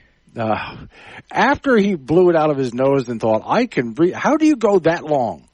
Exactly. Had you not gone to a doctor, at least to take an X-ray, like, hey, there's a Lego. Something up there. 30 years and you don't feel that up there. I mean, if you're walking across the floor and you step on a Lego, you feel that. So it must have been the tiny Lego where there's only two little things on there. Gotta be. Yeah. I mean, other than that, I'm picturing this guy with a massive nostril. I can't imagine how else there. So it must have, if he's 6 years old. Why did I even ask you about this? I don't even know, because For some reason, Frank, you get, strangely curious about what I'm going to talk about next. It's morbid is what it is. It is. It's a morbid problem that you have, frankly, that you allow me to go there. But anyway, the guy is perfectly okay now. Now, here's the question. Isn't Frank, that special? After 30 years, and you finally got the Lego back, what do you do? Do you keep the Lego, Frank? Or do you throw it away and never want to see it again? Throw it away. Okay, because I would put it in a jar. No. And I would be walking around showing people, I had this up my damn nose for 30 years. El Paso. Go with sports. All right, high school football, the big game in 4A tonight. We'll have defending champion Sheridan and Casper to meet Natrona. Sheridan has won both of their games, and they are 2 wins away from setting the state record for consecutive victories in Wyoming. Natrona has won both of their games, and their defense has been sharp. They'll need to be sharp again tonight as Sheridan figures out ways to move the ball, and they got some bulk on that line of scrimmage. It'll be a 7 p.m. start from NC tonight. Also in 4A, Kelly Walsh will host Cheyenne South at 6 p.m. A win for KW, and as young as they are, it would be excellent considering that would almost secure them a playoff spot. Matter of fact, it would. Cheyenne Central at 0-2 will host Thunder Basin, also at 0-2. Cheyenne East at 2-0 will be at Laramie at 0, and the Plainsmen are 0-2, and 1-1 Rock Springs will be at 2-0 Campbell County. In 2A, Burns on the road at Tongue River today in Ranchester. Glenrock will be at Moorcroft tonight, and 1A 9-man Pine Bluffs will travel to Guernsey this evening, and 1A 6-man KC will be at Burlington this afternoon. Midwest will host Tenn State tomorrow. Keep track of all of those high school scores on WyoPreps.com. College football, the Wyoming Cowboys back in action tomorrow in Laramie to take on longtime rival BYU. It has been a while since the Cougars have been in Laramie. Their last appearance was in 2009, and the Pokes obviously need to show a big-time improvement on offense. So maybe it's to the point where if quarterback Evan Swoboda may be on a short leash tomorrow. If he's cold and he's not playing very well, then the next guy's got to get in there like right now. And there's some other players who may see the bench if they're not playing well tomorrow. BYU is 2-0. They're a Power 4 team. There is no shortage of motivation for this game for UW. They have to turn their fortunes around. BYU is an arch rival and a Power 4 team. However, Cowboys are 10-point underdogs, and the 7 p.m. start tomorrow. We'll have that for you on KG Radio in Casper and KOWB in Laramie. High school volleyball, Kelly Walsh beat Cody in three straight last night. Tonight, KW will be at Rock Springs. Natrona will be at Green River. Cheyenne South will host Thunder Basin. Cheyenne East will be at Sheridan. And Cheyenne Central will go over to Gillette to meet Campbell County. And that's it in sports. So what are you doing this weekend? I'm going to go to Douglas tonight. Okay. For the Douglas Cody football game. Tomorrow I'm going to the Rockies game because they're going to play the Chicago Cubs. Okay, so you're there for the Cubs. Yeah, absolutely. Obviously. Yeah. There's and the free entry into actually they would probably charge because Chicago's showing up, right? Well, yeah. Well, the Rockies have this in their favor. All the visiting teams have a substantial amount of fans that actually travel and go there. Seriously. Yeah. I went to a game with the Atlanta Braves. I couldn't believe how many Atlanta people were there. Yeah. And the Cubs bring a lot of folks. And there's a lot of transplanted Illinois, Chicago fans, people in the Denver area. Right. So they'll go. And the Broncos are like, yeah, I mean, the Broncos are like, come on in, sure. Yeah, please, yeah. we need people. Yes. So please. Drink our $15 beer. Yeah, absolutely. And we will. And you will. Yes. And you, will. It's the only thing going on that's worth the price. Pretty much, yeah. Yeah, all right. Thank you, Frank. Coming up on some local business that we have to take care of. Let me see. AC in Hillsboro. Pardon me, I see your note. And Tim and Casper sent me a note, so I'll answer you guys. You're texting me off of Wake Up Wyoming now. It's Wake Up Wyoming.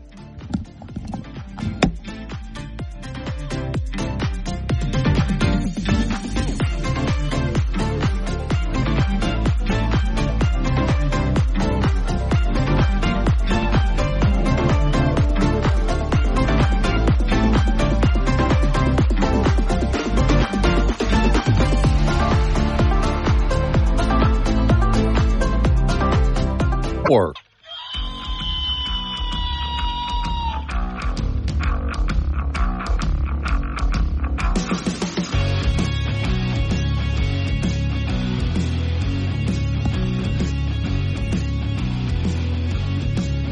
9:06 the time. It's Wake Up Wyoming. My name is Glenn Woods. Thanks for joining me. Okay, I had a topic ready to go here, but I got to stop for just a minute and go back because this is just too much fun. Earlier this morning, I posted an article about myself, making fun of myself. It's on the Wake Up Wyoming site. There's a picture of me and a friend of mine sitting next to me, and we both look miserable and all wrapped up in some blankets. It's cold outside. And the headline I wrote, Wyoming's radio talk host found living in back of SUV. Now, the article, when you read the article, oh my God, I was back in the SUV there sleeping during the course of the weekend in Glendale, Wyoming there by the little airstrip, and I refused to leave.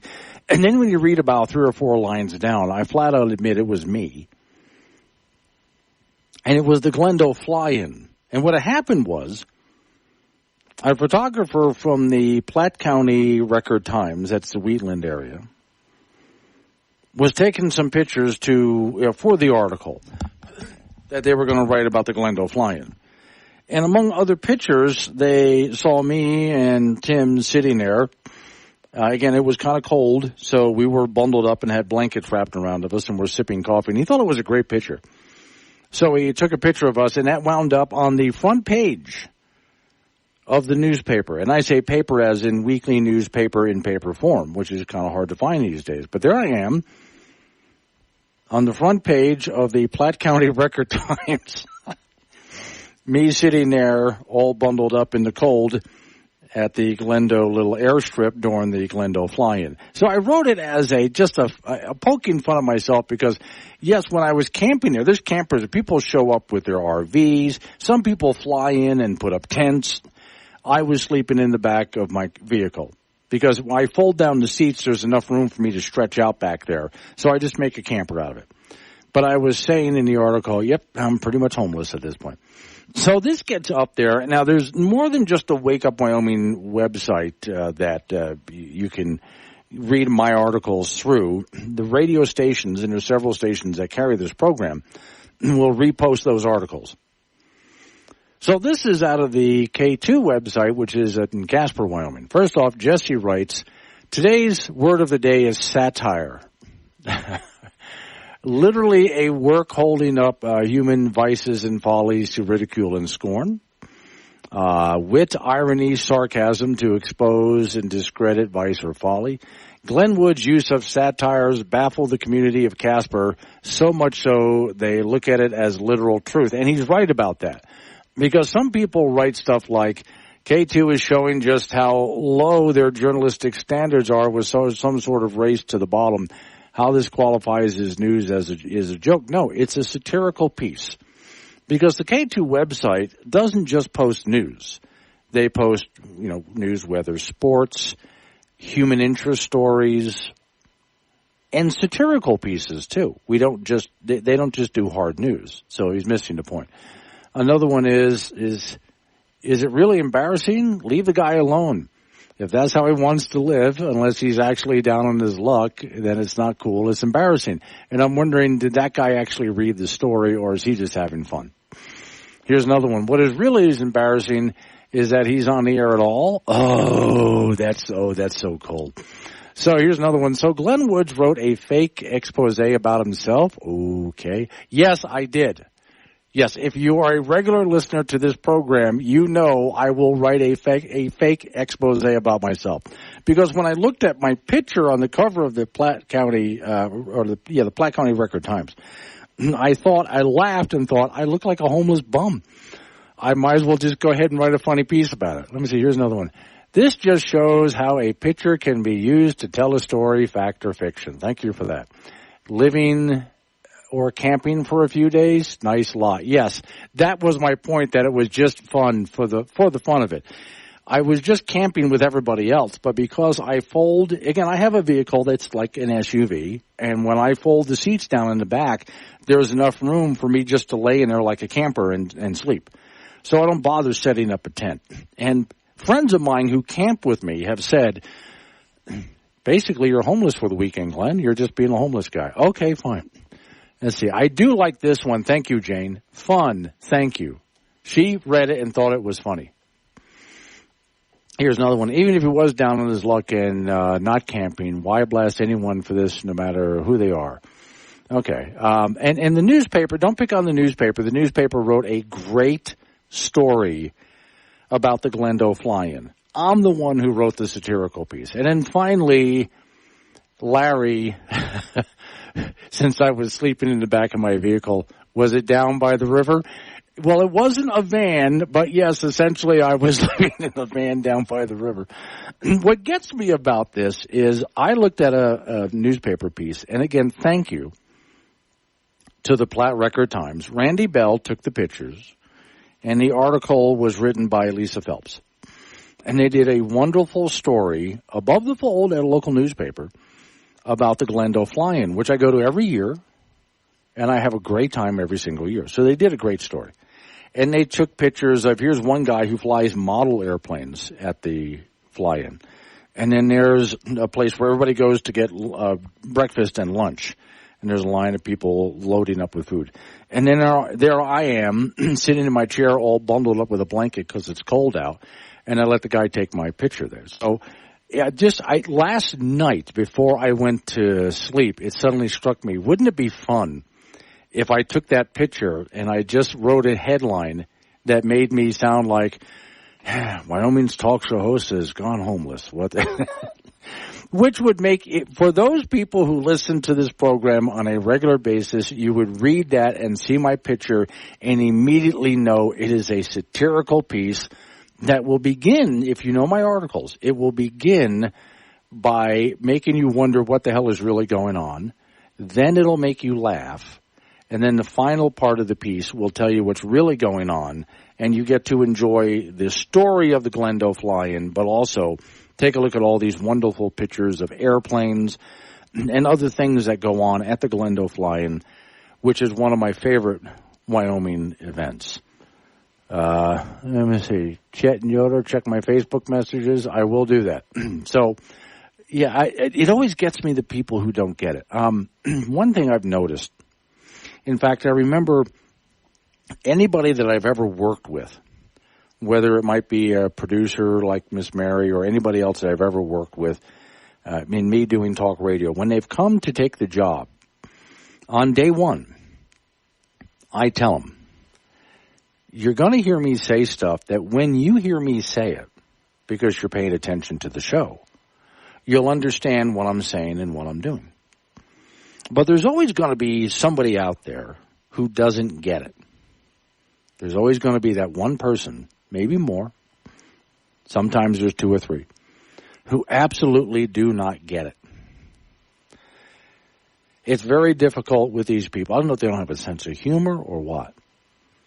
It's very difficult for some of these people to hear things through the idea of sarcasm and satire. It just doesn't click with them for some reason. So when I write a satirical piece, which, by the way, the intent of it was not just to tell you about this Glendale Fly-In, which I just love going to, and to thank the Platte Times for writing up an article with my picture on the front page. I think I don't know when it'll ever happen again because newspapers in paper form are almost gone. That might be the last time it ever happened, so I was actually flattered by that. But the fact that I love to poke fun at myself, and some people just don't get it. And I'll never understand why some people don't.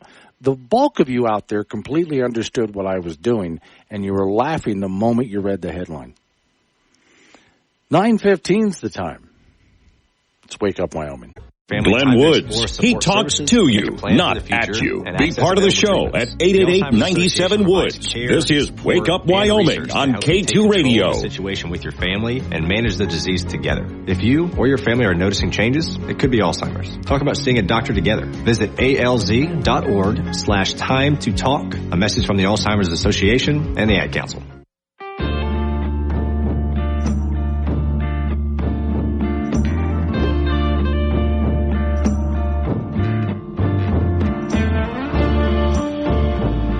Time 21's the time. It's Wake Up Wyoming. My name is Glenn Woods. Thanks for joining me. Let me see.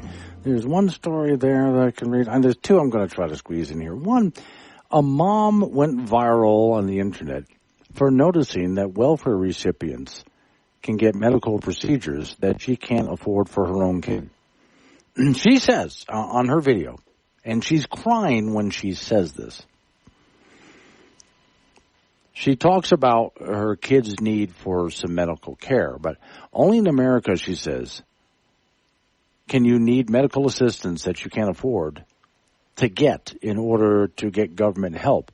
You have to make under a certain amount. So if you're someone who makes $60,000 a year, you don't qualify. You can't afford to get help for your child through any kind of services. But if I quit my job and worked at McDonald's or even worked at all, I can live off the government and then get anything that my child needs. Then she starts really bawling her eyes out as she starts screaming, make it make sense. Make it make sense. Now, some of the answers she got. We have $35 trillion in U.S. national debt and are growing at over $1 trillion per 100 days. We spend over $100 billion per month on interest to service our national debt. And by the way, we are borrowing money to pay the interest. Think about how bad that is. We are paying $451 billion a year to house and take care of illegal aliens, fake refugees in this country. So make that make sense. Another one writes, our American families are hurting and our politicians are leaving them behind. That's just some of the comments that she got, and I understand her complete frustration, which is one of the reasons I also say don't trust the government to actually help anybody. They don't know what they're doing. They don't know how to handle this at all, and they don't know what they're doing. And you hear this all the time if you listen to conservative radio, or for that matter, if you're a Fox News watcher. The Tunnel to Towers program, which is a nonprofit program that people donate to, and it just makes sure that first responders, people in the military who have been injured and are having trouble making it will get a place to live. They'll get a home completely paid for, because these are the people who take care of us. These are the firemen, the policemen, ambulance workers, Coast Guard, different branches of the military service in general, and people who've been hurt while doing these very important jobs. And I mean seriously hurt, and so they need help. So there's a program, Tunnel to Towers, that's completely by donation, not a government program, which is one of the reasons that it works. And there's many other programs out there when it comes to feeding.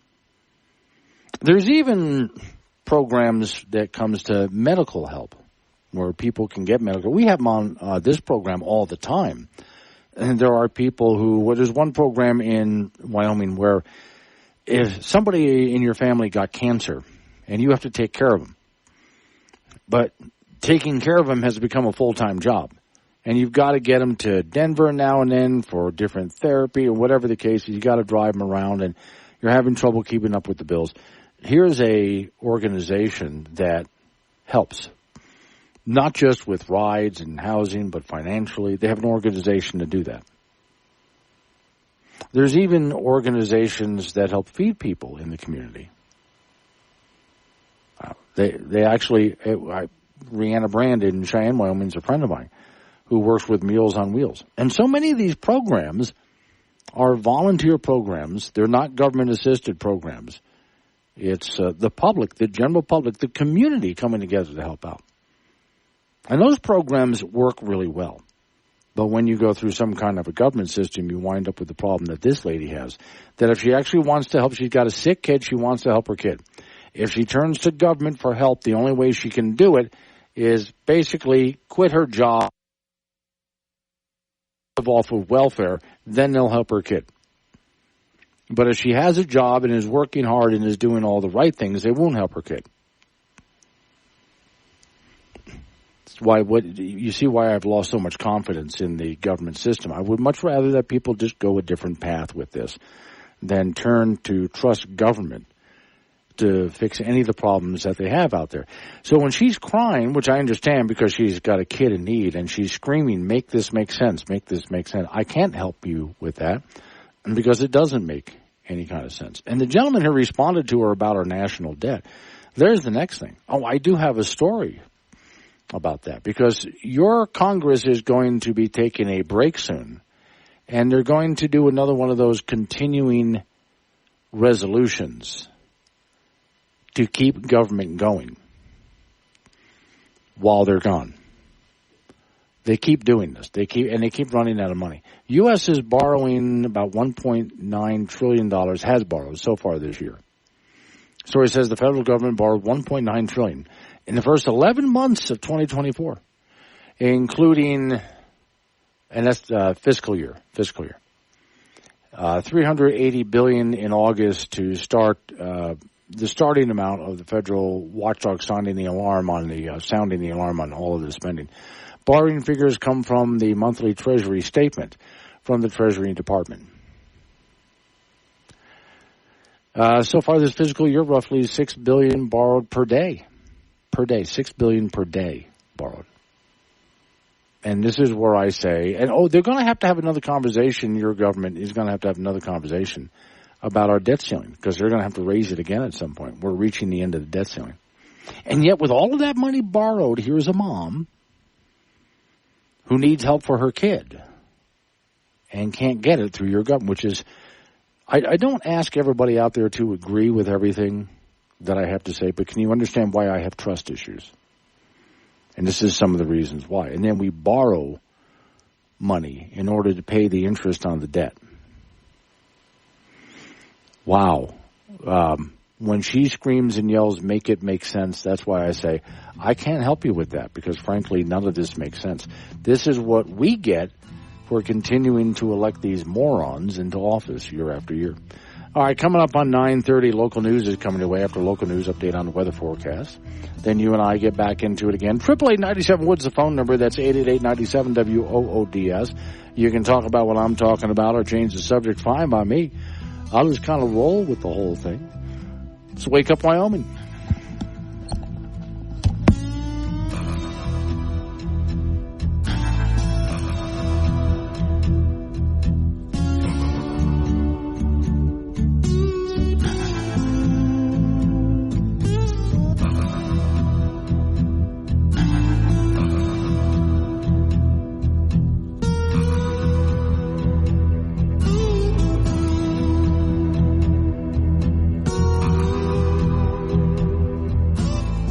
Covering world-ending catastrophes for years to come.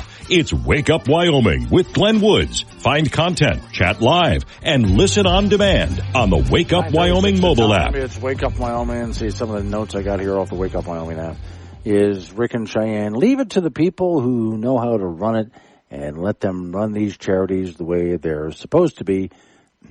Very clean and efficient. And I find that in many cases. Oh, you always have to watch out for there's people out there trying to take advantage. And that's why government comes around to take advantage of bad players who would start a charity just to rip people off. Government, by the way, rips people off all the time and is very inefficient. And yet there's nobody to deal with them. Then Justin, thanks for letting me know, Justin. Big fire on the mountain behind Douglas. Okay. I'll go check into that, because that one up in Bar None, they put that out. I hope they do the same one with up in Douglas. And Campbell County, northern Campbell County's got a lot going on right now with the fire that just keeps growing out of control. Okay.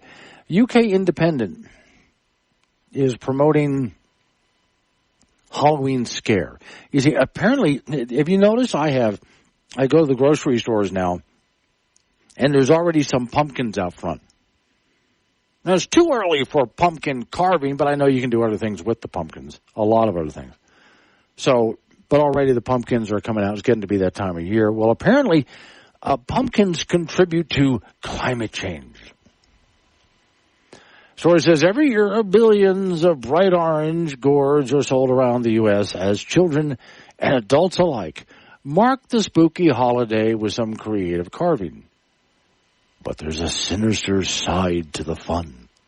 After Halloween ends, people throw their pumpkins away, and they're hauled off to landfills. Pumpkins in landfills rot, and when they do, they expel gas. So while decomposing, pumpkins and other food waste projects produce methane. Look, they decompose inside you, and you produce methane, so what? A powerful greenhouse gas that makes up the second largest percent of U.S. emissions behind CO2. CO2, by the way, that's garbage about that. You're good producing CO2. When a pumpkin reaches a landfill, it decays under other waste and is left without oxygen. Oh, the poor pumpkin. It's orange, less distorting and breaking down. The bacteria that decomposes the pumpkins is an environmental gas producer known as biological methane, which is only done by microorganisms. This is where I told you that when it comes to coal, gas, and oil, they're not fossil fuels. Specifically when it comes to different kinds of natural gases, in this case, that comes from things farting, burping, or decomposing. In this case, decomposing. So here's some fact-checking. Or how about a reality check? Physicist Dr. Tom Sheehan says methane, the irrelevant greenhouse gas, water vapor has already absorbed it, the very same infrared radiation that methane might have absorbed.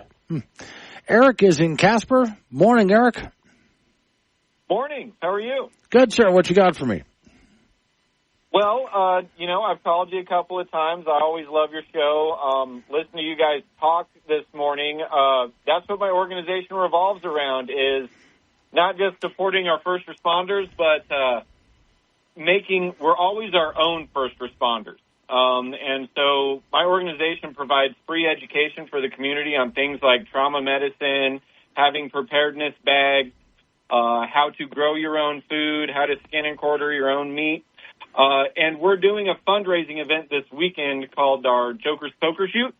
Okay. Have you heard of it? No, I have not. So go ahead. Tell us about it. No. Okay. Well, essentially, you go on out to Stuckenoff, and we're being sponsored by Rocky Mountain Discount this year. So conveniently, you're talking about how great they are. I want to give them a shout-out as well for sponsoring our event. I want to tell them thank you for that. But you come on out there, and we have a whole bunch of cards that are nice and close, like playing cards, right? Mm-hmm. Right. You ever play poker? Yeah, and I sucked at it, so I quit. Okay, well, the good news is you don't see what cards you're shooting. Good, so you don't actually know what you're trying to hit, all right? Right. But all the cards are nice and close. Wait, so guns and poker, that's really Wyoming of you. I'm impressed. Thank you. And then all the money goes to paying for these classes that I was telling you about. All right. So we're trying to educate the community and educate these people coming out there. Well, once you shoot 5 cards, that becomes your poker hand. Once the pot gets to $300, we split that pot in half. Whoever has the best poker hand gets half that pot. The other half goes to raising money for my organization. Okay. So here's a few things we need to do. Win money. How do people find your organization? Do you have a website or social media? We have both. We are very active on Facebook through our organization called Wyoming Patriots. And we also have a website where you can get our monthly newsletter. That's wyomingpatriots.info. Okay. Now, let's get people to the event. For this, do they need to sign up anywhere, or can they just show up? They can just show up from 10 to 4 at Stuckenoff. Okay. 10 to 4, what day? Tomorrow. Tomorrow. Okay. Yes. 10 to 4 tomorrow. There is also a rifle raffle. I call it a riffle. Right. Yes. Okay. So again, people want to go to your website. Can they find out more information on the website? Yes, sir. Okay. Let's get them to the website one more time so they can be sure to get there and they can show up tomorrow and have some fun. It's called Wyoming Patriots, and you can find us at wyomingpatriots.info. All right. I hope you raise lots of money. All right. Thank you for calling in. Great. I appreciate it. Love what you do. All right. Thank you. I do appreciate that. We got Frank Gambino coming up in just a couple of minutes here to give us sports. And I finally think I have a story that he's going to like. 943, Wake Up Wyoming. The only show broadcasting from a bunker under Devil's Tower. Hey, it's cold down here. Wake Up Wyoming with Glenn Woods, 6 a.m. weekdays on AM 1030 and FM 95.1. Frank, I've got a story you're going to like. You know what? After Legos in people's noses, I don't want to hear it. I really don't. This is a good one. I don't. No, this is a guy who went hunting in Wyoming, right? And he was all concerned because after he's a bow hunter, and he's afraid he wounded this big buck, big elk thing, right? Okay. And it's actually, I'm sorry, big mule deer. And so he's losing sleep over this because he couldn't continue to track it in the dark. So the first thing in the morning, I'm getting out there, I'm getting this thing. I just can't leave it out there. His wife lets him know, no, honey, I have to go take off today. You know I had to be somewhere. And they have this little girl, a toddler. So Dad goes ahead and straps the toddler onto a backpack. Okay. And goes out after this big, and I'm looking at a picture of this animal, and my God, it's huge. And he's out there stalking this thing with the toddler in the background, finds it, and is able to do the right thing by a nice clean shot and finishing it off, and goes to check to see how his girl is, and she is just totally asleep back there. Oh. Yeah. She wasn't horrified by this guy shooting the thing that had an arrow in it. She, during the course of the walk, she found the walk just so easy as he's just tracking. Oh, yeah, he's got to be real quiet. Yes, and he's walking quietly and softly and slow. Yeah. And she's back there in the backpack just sort of rocking away, and so she just falls asleep. So when he goes over to the animal, okay, now how do I handle this? And looks back to see if she's okay. The head's tilted back, the drool, you know. Still asleep after the hole, everything, yeah. Which shows you that kids can sleep through anything. Anything. Yeah. At least she didn't have a loud rifle. That would have woken her up. Oh, yeah. And now that you know that that's the way to put the kid to sleep, the wife would be going, go for a walk. Yeah, but let's go for a walk. And he'll say, let's go hunting. No, honey, go for a walk. Let's just go for a walk. Now, of course, that'd be a lot different. See, in many parts of Wyoming, if you lived in a bigger city, Frank, and your kid's not going to sleep, a lot of parents do this. Oh, they drive around. Yes. Put them in the back seat, yeah. You know a lot of Wyoming roads, that's just going to keep the kid awake. Well, the problem is if you have to remember that you have to turn around at some juncture. Yes. And you just can't keep driving in one direction and the kid falls asleep. Then you got to drive all the way home. Yes. And then you get home and guess what? The kid's awake again. Yes, and it costs you a whole lot of gas. What happens if you live down a rutty gravel road? That's not going to work. That's not going to work. No. 9:51, go with sports. All right, high school football, a big game in 4A in Casper tonight. Sheridan against Natrona. Sheridan is 2-0. They're 2 wins away from setting the state record for consecutive victories in the state. And Natrona is 2-0. They've been really good on defense so far, and they'll need to be sharp tonight as Sheridan just seems to figure things out. Plus, they have a physical line on both sides of the ball. And as a 7 p.m. start from NC tonight. Also in 4A, Kelly Walsh will host Cheyenne South. A win for KW, and this is a young team, would pretty much secure a playoff spot in 4A. Cheyenne Central at 0-2 will host Thunder Basin also at 0-2. Cheyenne East at 2-0 will take on 0-2 Laramie, and 1-1 Rock Springs will take on 2-0 Campbell County. Over in 2A Burns this afternoon at Tongue River and Ranchester. Glen Rock tonight at Moorcroft, and then 1A 9-man. Pine Bluffs will travel over to Guernsey, and then 1A 6-man. KC will be in Burlington this afternoon. Midwest will host 10 Sleep tomorrow. Keep track of all the Wyoming high school scores on WyoPreps.com. College football, the Wyoming Cowboys with a home game tomorrow night meeting longtime rival BYU. It's been a while since the Cougars have been to Laramie. 2009 was their last appearance, and the Pokes obviously after 2 really bad performances need drastic improvement, especially on offense. Maybe it's to the point where quarterback Evan Swoboda has a short leash tomorrow night. You know, if he's cold or just not with it, maybe it's time for the next guy to get a chance. And there's some other players who may see the bench if they don't play sharp tomorrow, because they're going to have to. BYU is 2-0. They're a Power 4 team, so there's no shortage of motivation for UW. A win they need desperately, but the Cowboys are also 10-point underdogs. And there's a 7 p.m. start tomorrow. We'll have it for you on K2 Radio in Casper and KOWB in Laramie. National Football League, the Denver Broncos will host the Pittsburgh Steelers on Sunday afternoon. The Broncos lost their season opener to Seattle last week, and Broncos rookie quarterback Bo Nix was less than stellar. The Steelers have former Bronco quarterback Russell Wilson. Remember that dude? But Pittsburgh will start former Chicago quarterback Justin Fields, so the Bronco defense will have to be aware on what he can do. 2:25 kickoff from Denver on Sunday. Everyone have a safe and happy weekend. According to Miss Mary, there's some creep wearing a hockey mask walking around. Yeah, I just saw him. Yeah, you know, and you know, I said, you know, what do you want from us? I mean, we're working radio. You know? I mean, he's not going to slash us or anything. Besides, as you have learned, do not mess with the Mary. No, because the guy with the mask, he gave up right away. Yes, I would be more afraid of the Mary than I would be the guy with the mask. But we're getting to that time of year, Frank, so it won't be long. Glenn, you know, Glenn, the hallway gets decked. Yes, Glenn, I was in Sam's Club yesterday or the day before. Christmas stuff is out already. Oh, my God, stop it. No. I'm not kidding. We haven't even started with Halloween yet. Now, that's scary.